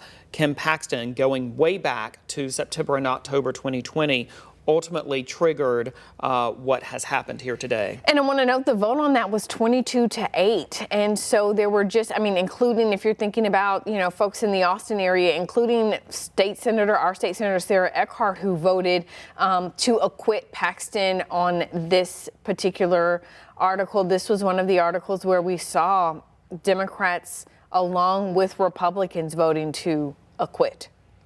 Indeed. So the political fallout, the ramifications will run deep in the weeks and months and possibly longer to come.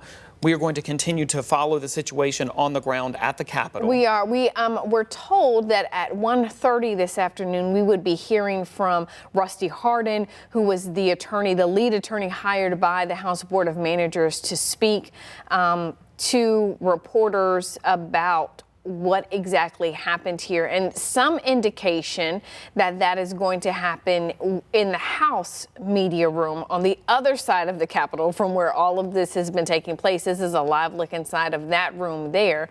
And we're seeing photographers and news crews, just so you are aware, breaking down from the area where they were speaking to Tony Busby. So just logistically, moving from point everyone A to is going to have, and it's going to take, if you've been to the Capitol, it's going to take a little time to walk on the other side of the rotunda, get in there, get set up. So that news conference, those statements apparently going to likely be made after 1:30.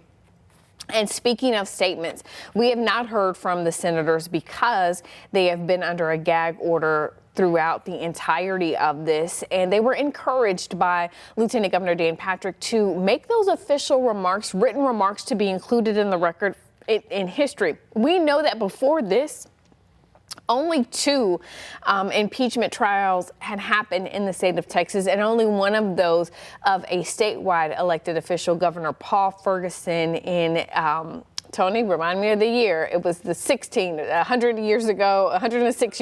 1917, correct. That's why I leaned on you for that one, Tony. 1917, when we saw the impeachment trial of Paul Ferguson. And so as the team with the House and a lot of times the team with the Senate, as they were trying to prepare for this, they noted within 3 months, because the Constitution lays out that it has to happen quickly, that they were having to rely on historical documents and could have used some help about the last time that this happened. And so certainly anticipate that we will see some statements from them put into the article, as well as things that they're going to say. And Ashley, I know we, as expected, continue to receive reaction. I want to tell you that Ted Cruz, U.S. Senator Ted Cruz, just moments ago shared on X, formerly known as Twitter. He says, quote, "Congratulations to Ken Paxton on being acquitted of every single article of impeachment. This was the right outcome, consistent with the will of voters. I look forward to seeing Paxton back in office, continuing to serve as the most effective conservative AG in America." You know, while we are seeing those statements, there are certainly political observers who have comments in the other way and pointing out some of the things that, you know, we have pointed out certainly on our coverage with KVUE Plus, particularly looking at Defend Texas Liberty and their hand in this, and that after Ken Paxton was impeached, but before the trial, they made a $3 million donation to Lieutenant Governor Dan Patrick. Some people saw that as them trying to get involved. This is a very pro-Paxton PAC that many people saw as trying to get involved in all of this happening. You also had Ken Paxton's actual staff, members of his staff, going on leaves of absence so that they could help represent their boss in this case. And, you know, certainly, you would say that that is of note. When we think back to that Patrick donation, some people question the motions that were filed. There was one motion filed as to whether or not the prosecution could call Paxton to the stand, and Patrick ruled that they could not do that, noting that this had been carrying on like a criminal trial, though it is not criminal, and he's made that clear. And so therefore, during a criminal trial, the prosecution cannot compel the defendant to take the stand. And that money that flowed to Dan Patrick's campaign coffers was also noteworthy because of the timing of it coming after the impeachment articles were transferred from the House to the Senate, but also notably, when Dan Patrick was running for office, that same PAC gave him $125,000. So people certainly pointed to those facts and the difference and the timing. The difference in amounts, obviously, and we want to note, just in case, to be clear, it's a $2 million loan and a $1 million donation to the Patrick campaign. But also notable that came up during this conversation is that Patrick himself has made campaign donations, large campaign donations and loans to Ken Paxton.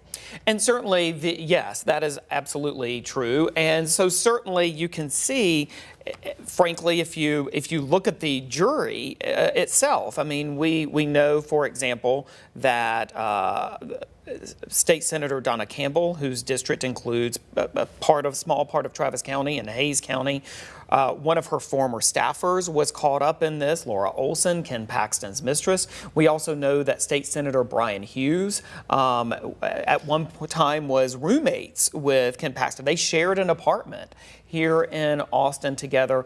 Brian Hughes was also the straw person to request an opinion. And is named in the articles of impeachment. Exactly. So there's that, and then there was also the decision. I don't think there's ever been the assertion that these are unbiased. Well, it's in the rules. It's written in the rules that there are conflicts of interest. We all know there are conflicts of interest. You know, attorneys have told us these jurors would never in real life or in a criminal civil case. Court. Yeah. And the other thing, though, that was interesting, Tony, is the decision that was made behind doors, the ruling that was made behind doors. So Laura Olson was set to testify. The House called her, the House managers called her. She was in the Capitol. She was present. She was there. There was a timing issue that the defense raised that they did not have when they called her up. It had not been a full 24 hours since she had been notified. And both sides apparently agreed that they would each give each other 24 hours notice so that they could prepare to cross-examine any witnesses. And so she had not been, the 24 hours had not happened. The time that it was supposed to happen was 3:53 p.m. So a lot of people were waiting until the afternoon to see what would happen. Prior to that 3:50 p.m. or after that 3:53 p.m. time frame, the senators went on a break, and Patrick announced that he had to take up a motion, he had to take up a hearing outside of the presence of the jury, and that he would call them back into the room from their break shortly thereafter. Now, this is after 3:53, so after she is eligible. We certainly questioned, and I think a lot of people in the public questioned, whether or not we were going to get to hear that hear the motion that he was set to rule on, because during a criminal proceeding, anything that happens outside of the presence of the jury is still happens before the public, the court. If the attorneys have not been called to the bench, then we presumably get to hear it. But that was not the case. This motion, this hearing happened behind closed doors.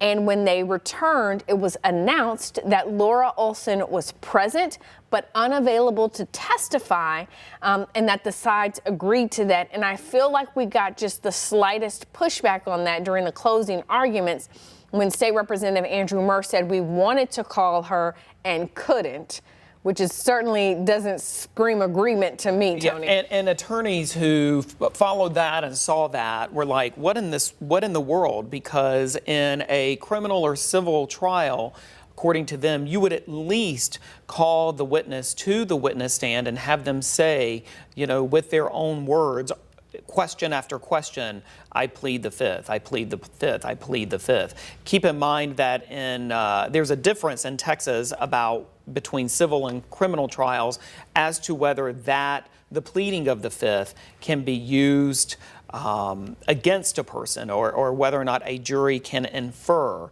anything based off of that. I also just want to tell you that we are continuing to monitor what we expect to be a news conference from the House prosecution team and attorneys Rusty Hardin and Dick DeGuerin. We now have a statement from General Paxton himself, posted to X, the site formerly known as Twitter. I feel like I still want to call it Twitter, where I'll read it for you. It says, quote, "Today the truth prevailed. The truth could not be buried by mudslinging politicians or their powerful benefactors. I've said many times, seek the truth, and that is what was accomplished. I thank the 4.2 million Texans who voted for me last year. I will always be grateful for your support, and I will continue to honor your vote by defending the rule of law and our constitutional rights. I'm also grateful for the state senators who followed the law and refused to overturn an election.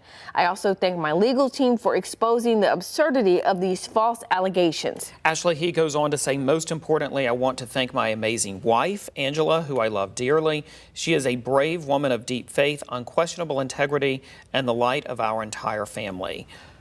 The sham impeachment coordinated by the Biden administration with liberal House Speaker Dave Phelan and his kangaroo court has cost taxpayers millions of dollars, disrupted the work of the Office of Attorney General, and left a dark and permanent stain on the Texas House.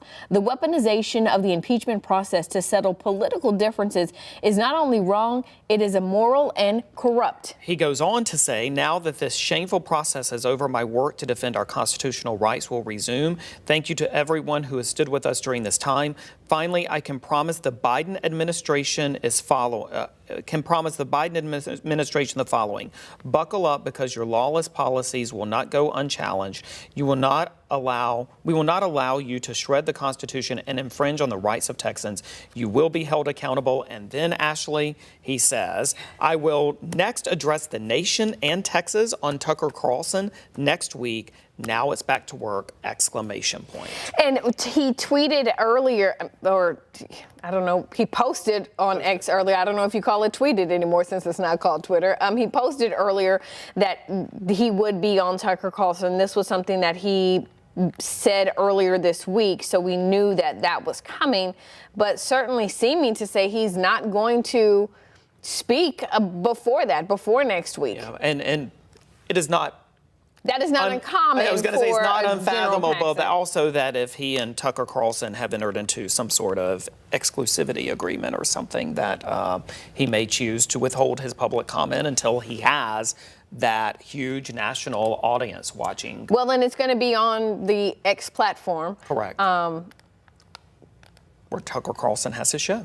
Right, but that does not mean that we are not going to certainly try to get an interview with him for you all ahead of that. We're still waiting for the statements from Rusty Hardin and the prosecution and that team. That was set to happen about 13 minutes ago now. It looks like crews have moved over. They're doing it in the House media room, where generally this is a look at the room and you can see all of the reporters and photographers there set up and ready to go to get this reaction from the House Board of Managers and the prosecution. And certainly will be interesting to hear what it is that they have to say about how all of this happened and the fact that they, in the eyes of the Texas Senate, did not prove their case as to why Ken Paxton should be convicted on these 20 articles of impeachment that are against him. So we are waiting for that to get underway now. But again, General Paxton acquitted on all 16 of the articles of impeachment against him. And not only that, but he was also, a motion was made by State Senator Brian Birdwell, who oversaw the Rules Committee, the committee that presented and drafted the rules on this, that the remaining 4 articles be dismissed after that finding of acquittal on 16 articles. Those 4 articles deal with Paxton's securities fraud charges, which he is indicted, those state charges in which he is indicted for. And that case, 8 years old now, has undergone, significant delays and was recently, earlier this year, last month actually, reassigned to a new judge in Houston who set a date to hear the next movement in that trial. I say movement in that trial because that's not the actual court date, but it's rather the date that they will set the court date, or if they will try to enter into some sort of plea agreement with that. But because of the rules, if Paxton had been convicted of any article, they could then vote to dismiss all of the other articles, or if he was found acquitted of the 16 articles in which this hearing was happening on, they could then file a motion to dismiss the remaining 4 articles. And so that is what happened. We want to note that under the rules, a dismissal does not equate to an acquittal of those charges. So he was not acquitted on all 20. He was acquitted on 16, and the remaining 4 articles were dismissed. And so effective immediately after reading in his statement, Lieutenant Governor Dan Patrick signed the official acquittal of General Paxton into the record, and his suspension was lifted and he was reinstated to office, where he is resuming his work as the Attorney General of the state. And I'm hearing now that we're seeing a few more statements come in from lawmakers and separate people. So this is from the Democrats, and their comments on this, quote, "The Texas Senate's inability to see through the fog of politics does not change the facts that are now etched in the granite of the Texas Capitol. The Office of Attorney General is not serving the 30 million people of Texas. It is serving one man, Ken Paxton." The Texas House Democratic Caucus goes on to say, "And it now rests on the people of Texas to serve as the ultimate and final jury. They will have their say on those who place cheap politics over honesty, dignity, and integrity," end quote. Again, that is the statement coming from the Texas House Democratic Caucus on the outcome of this trial. Those are the members of the Texas House of Representatives who are Democrats. That is whom that statement is from. We are now having a statement from Matt Rinaldi. He is the president of the the chair of the Texas Republican Party, a former member of the Texas House of Representatives until he was voted out. He said, quote, Speaker Dade Phelan and his leadership team should be embarrassed for putting Texas through the time and expense of this political sham of an impeachment. He goes on to say, we invite the House Republican caucus to choose leadership moving forward who will unify a Republican governing coalition behind our common goals instead of sharing power with Democrats who use it to persecute our Republican statewide office holders, end quote. Certainly worth noting that Matt Rinaldi has been calling for Dade Phelan's removal for some time now. And so this statement clearly aligning with the comments he has made prior to this. And so now we are taking another live look inside the House media room where we are awaiting the House prosecutors to come and give us a statement that was set to happen at 1:30. So they're running about 28 minutes behind schedule as of now. The statement that they intend to give us on their thoughts about what happened. And important that we want to cover that for you because we clearly heard from Tony Busby and Mitch Little and Dan Cogdell earlier. And so we are waiting to hear from them, waiting for these House managers.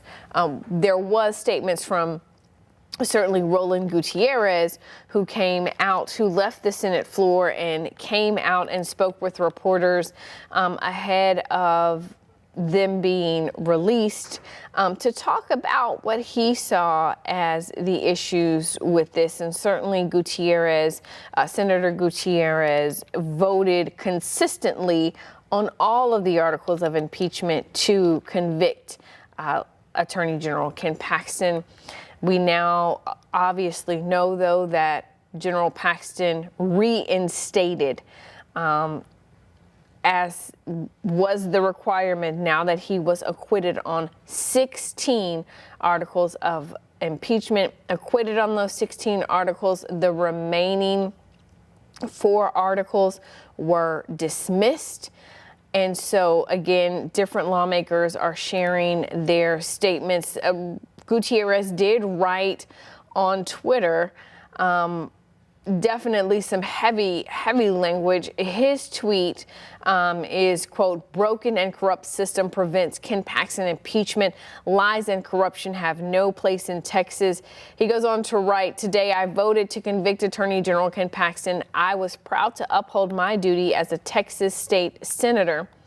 Meanwhile, we're hearing from some of the other House members, some of the Republicans in the House who did not vote, who were part of that 23 who voted not to vote to convict. And Representative Tony Tinderholt, who is one of the most conservative members in the Texas House of Representatives, tweeting or posting, quote, I stood against this witch hunt of an impeachment from day one. I told my colleagues that there was no evidence, but they were threatened and bullied by Dade Phelan and his lieutenants.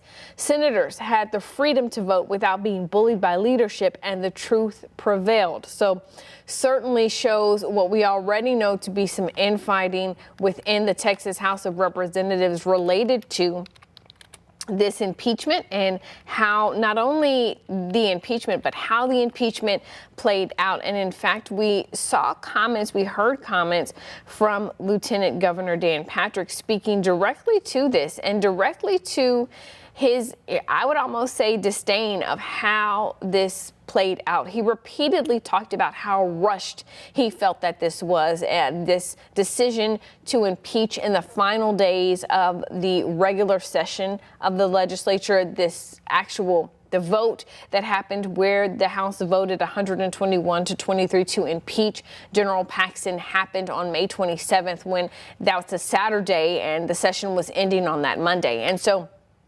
Patrick really talked about the things that he thinks are wrong with the impeachment practice, and frankly, the things that he would like to see the senators pass legislation on in the next regular session, and then to alter this process, which would be changing the Constitution, amending the Constitution, which means it would need a vote of the people.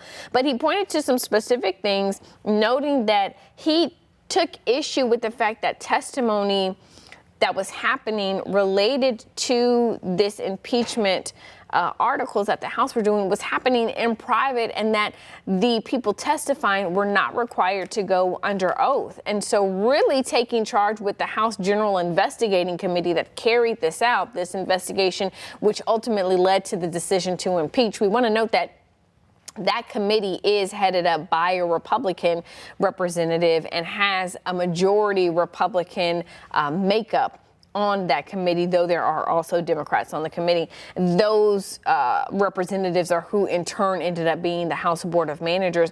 He also noted that officials who are impeached, in his opinion, should not automatically be suspended from their offices. And so that is another one of the things that happens automatic in Texas. Paxton was suspended per the Constitution.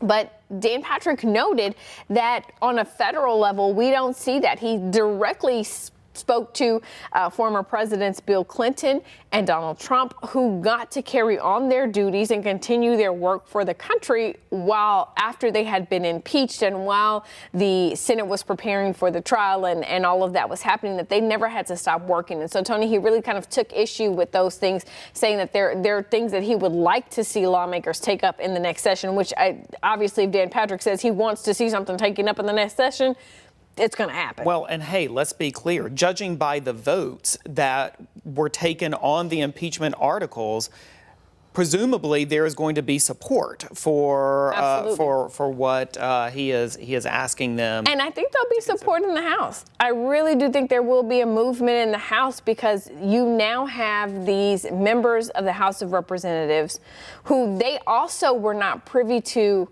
the testimony and the things that happened that led up to the impeachment. Well, and within the House, when you look at some of those members, what are they feeling right now? And frankly, what have they been feeling for days during the pendency of this trial? And that is, colleagues in the House, you promised us that you had the goods, that you were going to bring the goods, that this was the right and noble thing to do. Certainly some of them may still feel that way, but at the same time, given what has happened, their political liability has increased dramatically concerning what's happening on the ground with some of them in their home districts. And over the past few weeks and months, since this all began coming forth from the House, some of them have certainly faced sanctions by the GOP in their home districts and in their home counties. We've heard stories of speaking invitations getting withdrawn for people to appear at community groups and other types of groups because of the anger at them directly and their vote to bring forward those impeachment articles. So that's one of the main reasons we say that the political ramifications, and we of course knew that they were going to run deep one way or the other, but the sense that the House members, the House Republican members somehow went afoul of what they were supposed to do. Certainly, had Ken Paxton been convicted today, there is the argument that the liability, the political liability for those House members would have been somewhat neutered. But instead, what we saw was a sweeping victory, frankly, for Ken Paxton today, allowing him to, as we have been talking about, go back to work effective immediately. And judging by his own statements, he plans to continue much of the work, particularly targeting the Biden administration, he says, but he plans to continue the work that he commenced when he was elected to his first term. Now, of course, he is in his third term. And so the work continues, according to Ken Paxton, for Ken Paxton. And one of the things I think notable is while we are seeing statements from Paxton, from Lieutenant Governor Patrick, from certainly Governor Greg Abbott. We've not yet seen a statement from, and this is Governor Abbott's statement that we read for you earlier. We've not yet seen a statement from Dade Phelan. We've not yet seen a statement from Andrew Murr or from State Representative Jeff Leach. We've not seen them comment on some of this. I am seeing a statement now. From Dan Patrick? Well, he has made it. Well, I was going to say he's made it. I was just about to say he's made it clear how he feels, but he has also formally released a statement as well. Just echoing everything that he has previously said. Right. I was going to point to the statement from Senator Charles Schwartner, who certainly raised a lot of eyebrows yesterday when he appeared to be, to our knowledge, the first senator to break from deliberation and actually leave the Senate and leave the Capitol building before the 8 p.m. time, the frame that the Lieutenant Governor gave them. And him in a statement that reads, quote, "I am proud of the deliberative and measured way the Texas Senate conducted the impeachment trial of Warren Kenneth Paxton Jr., the Attorney General of Texas. Simply put, the burden of proof beyond a reasonable doubt was not met. Impeachment is a powerful political tool that should be judiciously, thoughtfully, and rarely used."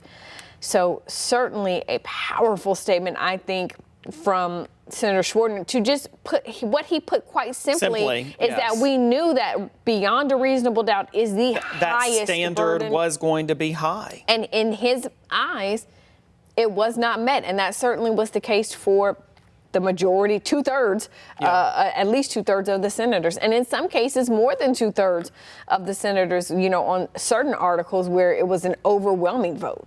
Exactly. And so, again, we're continuing to monitor the situation at the Capitol where they're running about 30 minutes late, but still plan to hear from the House impeachment managers and the legal team, famed Texas attorneys Rusty Hardin and Dick DeGuerin.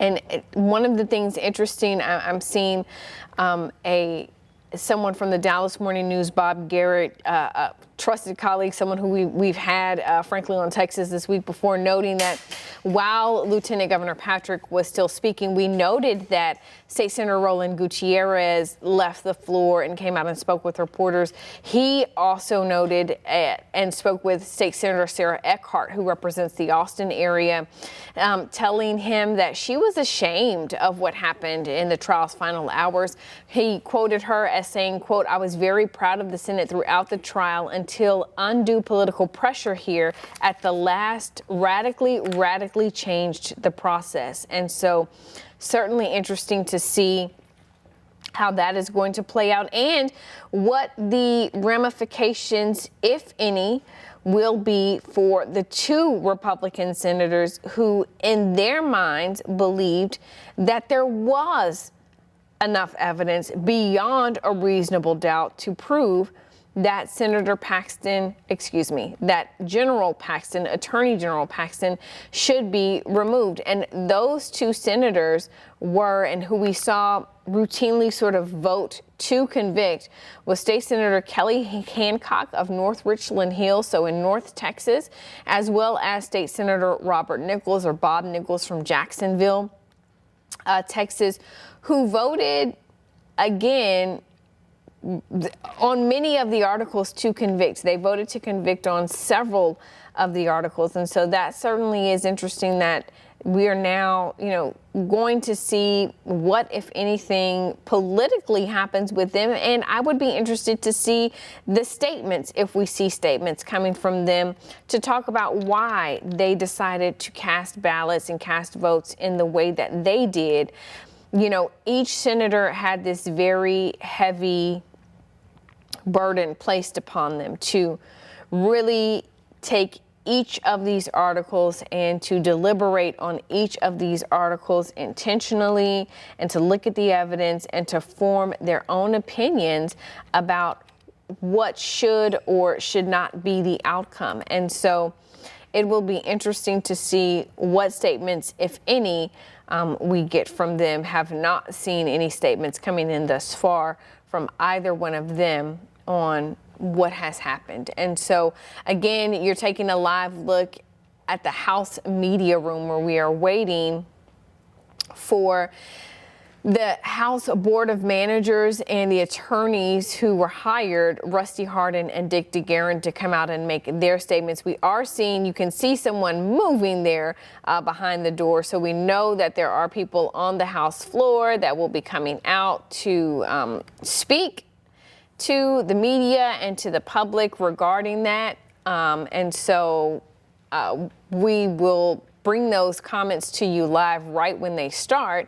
As we are continuing to wait. That was set to happen at 1:30 this afternoon, and so we're running about 30 minutes behind schedule with that, but we anticipate that we will bring that to you as soon as it starts. We will have that here for you to listen as we are continuing our extended coverage of what is happening with the next steps and reaction to the acquittal of Attorney General Ken Paxton being acquitted on 16 of the articles of impeachment that were filed against him by the House of Representatives. The other 4 of the 20 articles dismissed against him. You will recall that back in May, the House of Representatives voted overwhelmingly 121 to 23 to convict Ken Paxton, to impeach Ken Paxton on 20 articles of impeachment related to misuse of his office and misuse of his power. The Senate made the decision to hold 4 of those articles, the articles related to his securities fraud charges in abeyance, and to move forward with having a trial and a hearing on 16 of the other articles today. After deliberating for about 7.5 hours starting yesterday, the Senate came back and voted to acquit Paxton on all 16 of the articles that were being held in the trial. And then State Senator Brian Birdwell made a motion to dismiss the other 4 articles of impeachment against Paxton. And that decision to do that, to dismiss those other articles, was conducted on a near party line vote. There was one Democrat who voted with Republicans to dismiss all the other articles of impeachment. That was Senator Chuy Hinojosa, who voted with the Republicans in a vote of 19 to 11 to dismiss the other 4 articles. And we want to note that dismissal does not equate to acquitted. Dismissal just means that they were dismissed, and so that they will not be there will not be another trial to hear those other 4 articles. We are going to take a moment to pause. We are going to leave this video and our stream up for you as we are waiting to hear from the House impeachment managers, but I'm just going to take a moment to pause as we give ourselves some time, as we're waiting for them to come to the floor. We will keep this up for you. You will be able to see this the entire time. And certainly when they begin to walk back in the room, you will hear me again come on to the air to talk to you and about what we are going to hear from the House prosecutor.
Two members of the House Board of Managers are preparing to make statements. Let's listen in now. We always knew that a 2/3 vote of the Senate, as required by the Texas Constitution, would be a challenging threshold to meet, especially in light of the millions of dollars that Mr. Paxton's apologists have spent to influence and intimidate Texas senators and Texas constituents. Still, as chairman of the House Board of Managers, I am proud of the case that we presented because it demonstrates considerable, uncontested, uncontroverted evidence of Mr. Paxton's corruption. We did our duty to bring the evidence into the sunlight through this impeachment process, and that exists for that very purpose. This trial painted an accurate and clear picture of an out-of-control Attorney General who refused to listen to the desperate warnings of his conservative lawyers that he had entrusted to help run his office. Throughout this trial, the attorneys who worked most closely with Mr. Paxton described how his actions turned their loyalty and their belief in his conservative ideals into profound disappointment that required them to act. They repeatedly tried to stop Mr. Paxton from putting his own interests and those of a friend above the interests of 30 million Texans. When Mr. Paxton refused to listen, and after he went behind their backs to try to accomplish his abuses of office, they properly voiced their concerns to law enforcement. These brave, principled public servants spoke up for what was right. They put themselves at personal and professional risk to protect the people of the state of Texas from Mr. Paxton's persistent determination to help Nate Paul at any cost. My colleagues in the Texas House and I did not take on this lightly. We fully understood the weight of impeachment and the enormity of the pressure we would face to look away from this corruption. However, we also understood the severity of that corruption, and it was our duty to listen to the highly conservative attorneys who had witnessed Nate Paul hijack the office of the Attorney General for his own gain. Further, despite countless opportunities to do so, Mr. Paxton has still never explained why he was so determined to help one person, Nate Paul, over the desperate warnings of his most trusted aides. Regardless of the results, I am proud to have defended the interests of our fellow Texans and to have stood up for integrity and propriety in public service. I am grateful to the members of the Texas House who were willing to bring Mr. Paxton's behavior to light, as well as the outstanding attorneys and staff who helped us present this case to the Texas Senate and the public. I especially want to thank my House colleagues who have served on the House Board of Managers. I also want to thank the former aides of the Attorney General who stood on principle, again, at great personal and professional expense to themselves and their families. And while I disagree with the decision of a minority of senators to excuse Mr. Paxton's abuses of office, I know that we presented a factual, credible case that honored the standard to which all elected officials should be held. And importantly, I will note that our constituents have a high regard for the oaths of office that every public official swears to. Thank you, and we'll take a few questions. Sir, you talked about, Right here. you talked about how a minority of senators voted this way, but the reality is that the majority voted to acquit. You already mentioned it was going to be a tall order. You needed 21 votes. No article of impeachment got more, like a simple majority. What does he say about the case that you presented, though? I'll say it this way. We heard the Lieutenant Governor explain in the media before trial that this is not a civil trial. It was not a criminal trial. It was a political trial. And at the end of the day, you have to understand that we provided all the evidence that you would in a formal trial, encased and wrapped up in a political trial. Chairman Murr, what would you have done differently? I would not do anything differently. The House acted pursuant to its rules, statutes, and the Constitution. We presented a case over 2 weeks with thousands of pages of exhibits in a compressed time frame, and we met our burden of proof. But I'm not part of the jury that makes the final decision, and that was up to the Texas Senate pursuant to the Constitution. Hold on. Retribution for the House members, especially Republicans and yourself. Can I answer your questions? I am incredibly proud, and the people of Texas should be incredibly proud that the Texas House, in an overwhelming bipartisan manner, said that public trust was more important than politics. And the Lieutenant Governor did signal to us weeks ago that this was not going to be a civil or a criminal trial, but a political trial. And it surely was. Those that voted to acquit were wholeheartedly Republican. The House took a stand on the evidence that was to be presented. Our lawyers, the Board of Managers, presented overwhelming evidence that Ken Paxton is the most corrupt politician in the state of Texas at this time. And the Republicans in the Texas Senate just returned him to the office of top cop. I will rely on what I said on the floor of the Texas House. God help us. Does it say anything that the Lieutenant Governor had a 2 or 3 page prepared speech ready to read at the end of this proceeding as to whether he knew what the outcome was or whether he had his thumb on the scale? Yes, you would always believe in a trial that the judge is not aware of the outcome. But he did seem to have prepared notes ready to attack members of the House and the House process. And let me tell you, I have spent decades in law enforcement and criminal justice, and I am proud of the work that our investigators and our lawyers did, and the whistleblowers. The whistleblowers. Resounding, conservative public servants loyal to the Republican Party that at the time that they realized that criminal activity was happening by the top cop, that they went and reported it. You have not heard over the last 2 years their story, and you have not heard it because Ken Paxton ensured that you wouldn't. We were given 24 hours to try to get that to you, and we did all we could and everything we could to present all that evidence and the thousands of documents. And Chairman Murr said yesterday, here it is, the thousands of pages that you can review before coming back with your verdict. Those documents showed that there was a fraudulent construction company that was doing renovations on the Attorney General's house in June, sending countless emails to Nate Paul and pictures of the Paxton's home to Nate Paul, that they moved back in the middle of the summertime, that no invoices had ever been made, and the minute Brandon Kamek gets a cease and desist letter from those conservative, loyal Republicans who blew the whistle on crimes, within hours, Ken Paxton is texting somebody and saying, can you write a $121,000 check out of my blind trust to a construction company that didn't exist under the laws of the state of Texas until the next month, and the invoice, according to the metadata, wasn't created until the next day. Tell me how you dismiss that evidence as a public and as a public official at a moment in time where this proves the hyper-partisan nature that I believe, and so does Chairman Murr, Texans are desperate for us to walk away from and to restore public trust. That is what the House did. And I will forever be proud of the work that we have done and that the House has done. Why didn't we hear from Nate Paul and Laura Olson?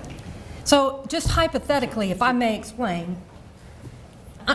Would you say it again, please? Why didn't we hear from Nate Paul and Laura Olson? So why don't you hear from Nate Paul and Laura Olson? And if you don't mind, I'm going to hypothetically go through this because you may have seen that there were times when the criminal rules applied and there were times when the civil rules applied.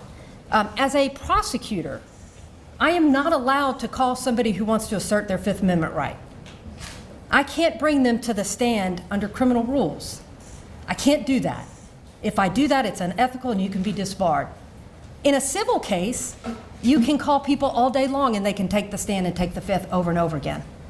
And so in this circumstance, you saw that the criminal rules were applied to the benefit of Mr. Paxton to not have to be called by the House. And so I am proud of what the House lawyers did. I am proud, and so is Chairman Murr, of what we did. You know what we did? We followed the rules. So is that a confirmation? We followed the law. Is that a We followed the rules, and I'm proud of what we did. Is that a confirmation they were both going to take the fifth? No, because I'm explaining what you can and cannot do in a civil and criminal trial. And I just hope that the people of Texas will know that the people that they elected from the Texas House took our job seriously. We followed the rules, we followed the ethics, and the rules that were put in place for us to do it, we followed it. Thank you. How much of your articles are still pending? What are you going to do with those 4 articles? Thank you for your time today. What are you going to do with those 4 articles that are still pending? Can they come back? How much do you guys think that the millions of dollars from the defense taxes look like? We've been listening to remarks from 2 state representatives, Chairman Andrew Murr, who is the chair of the House Board of Managers, and State Representative Ann Johnson by his side, a Republican and a Democrat, talking about what happened and their reaction to what exactly happened with this trial. Certainly significant that the 2 of them hold to this day that Ken Paxton is in fact corrupt, them saying that General Paxton Johnson saying that he is the most corrupt politician in the state of Texas, them saying that they knew that this was going to be a hard burden of proof and that this proved to be a political trial, something Dan Patrick had said, Lieutenant Governor Dan Patrick had said at the top that this was going to be a political trial, and they believe politics certainly came into play, them contending that they showed at, hard evidence was submitted to the senators for them to review themselves, particularly about the bribery claim about the Paxton home renovation, them pointing to evidence that they gave the senators to look at. Also, to the note, a question was asked to them about the statement that Lieutenant Governor Dan Patrick had delivered, almost a nod to the fact that he knew what the outcome was going to be because his statement included comments that went to General Paxton's credit and slammed the House of Representatives and the action that they took in even bringing this, asking was his thumb on the scales with this. Her also noting that sometimes criminal rules apply during this trial and sometimes civil rules apply during this trial, and that almost speaking to the job that Governor Patrick did in serving as the presiding officer. And so many people wondered why we did not hear from Ken Paxton, why we did not hear from Laura Olson, his mistress. And there was a motion, a ruling made by Patrick that Paxton would not have to testify, and then apparently a motion of a hearing that happened in private with the attorneys that decided Laura Olson could not be called to the stand because she intended to plead the fifth. And Representative Johnson, who is an attorney, explaining that there were some implications about calling a witness who intended to plead the fifth, the ramifications that it has on attorneys in criminal court. We do want to note that just before they started speaking, we got a statement down from Speaker of the House, Dade Phelan, and I'm going to read just parts of it here, but it starts off by saying, quote, over the last 2 weeks, the Texas House Board of Managers provided the Texas Senate and the people of Texas extensive evidence of Ken Paxton's corruption, deception, and self-dealing. It is extremely unfortunate that after hearing and evaluating this evidence, the Texas Senate chose not to remove him from office. Moreover, I find it deeply concerning that after weeks of claiming he would preside over this trial in an impartial and honest manner, Lieutenant Governor Patrick would conclude by confessing his bias and placing his contempt for the People's House on full display. To be clear, Patrick attacked the House of standing up against corruption. His tirade disrespects the constitutional impeachment process afforded to us by the founders of this great state. The inescapable conclusion is that today's outcome appears to have been orchestrated from the start, cheating the people of Texas of justice. He goes on to say further down in the statement, Quote, the Senate's refusal to remove Ken Paxton from office is, however, not the end of this matter. Ken Paxton is the subject of multiple other lawsuits, indictments, and investigations. If new facts continue to come out, those who allowed him to keep his office will have much to answer for. So Speaker of the House Dade Phelan certainly firing back against those comments and the disdain, frankly, that Lieutenant Governor Dan Patrick, the disdain he feels towards the House of Representatives and the way that the position that they put him in, Patrick saying in his statements right after the verdict was read that had the House taken this more seriously and been a little bit more diligent, that this would not have happened, and accused them of wasting millions of dollars of taxpayer dollars to carry out this impeachment trial, which he says would not have been done if the House had done a better job. So we are certainly seeing what has been certainly brewing. I think what was clear during the two special sessions and the end of the first regular session was the back and forth and the tension between the House and the Senate, between Speaker Dade Phelan and Lieutenant Governor Dan Patrick, really coming to a head now under the backdrop of Attorney General Ken Paxton being acquitted on 16 of the 20 articles of impeachment against him, those 4 other articles dismissed by the Texas Senate.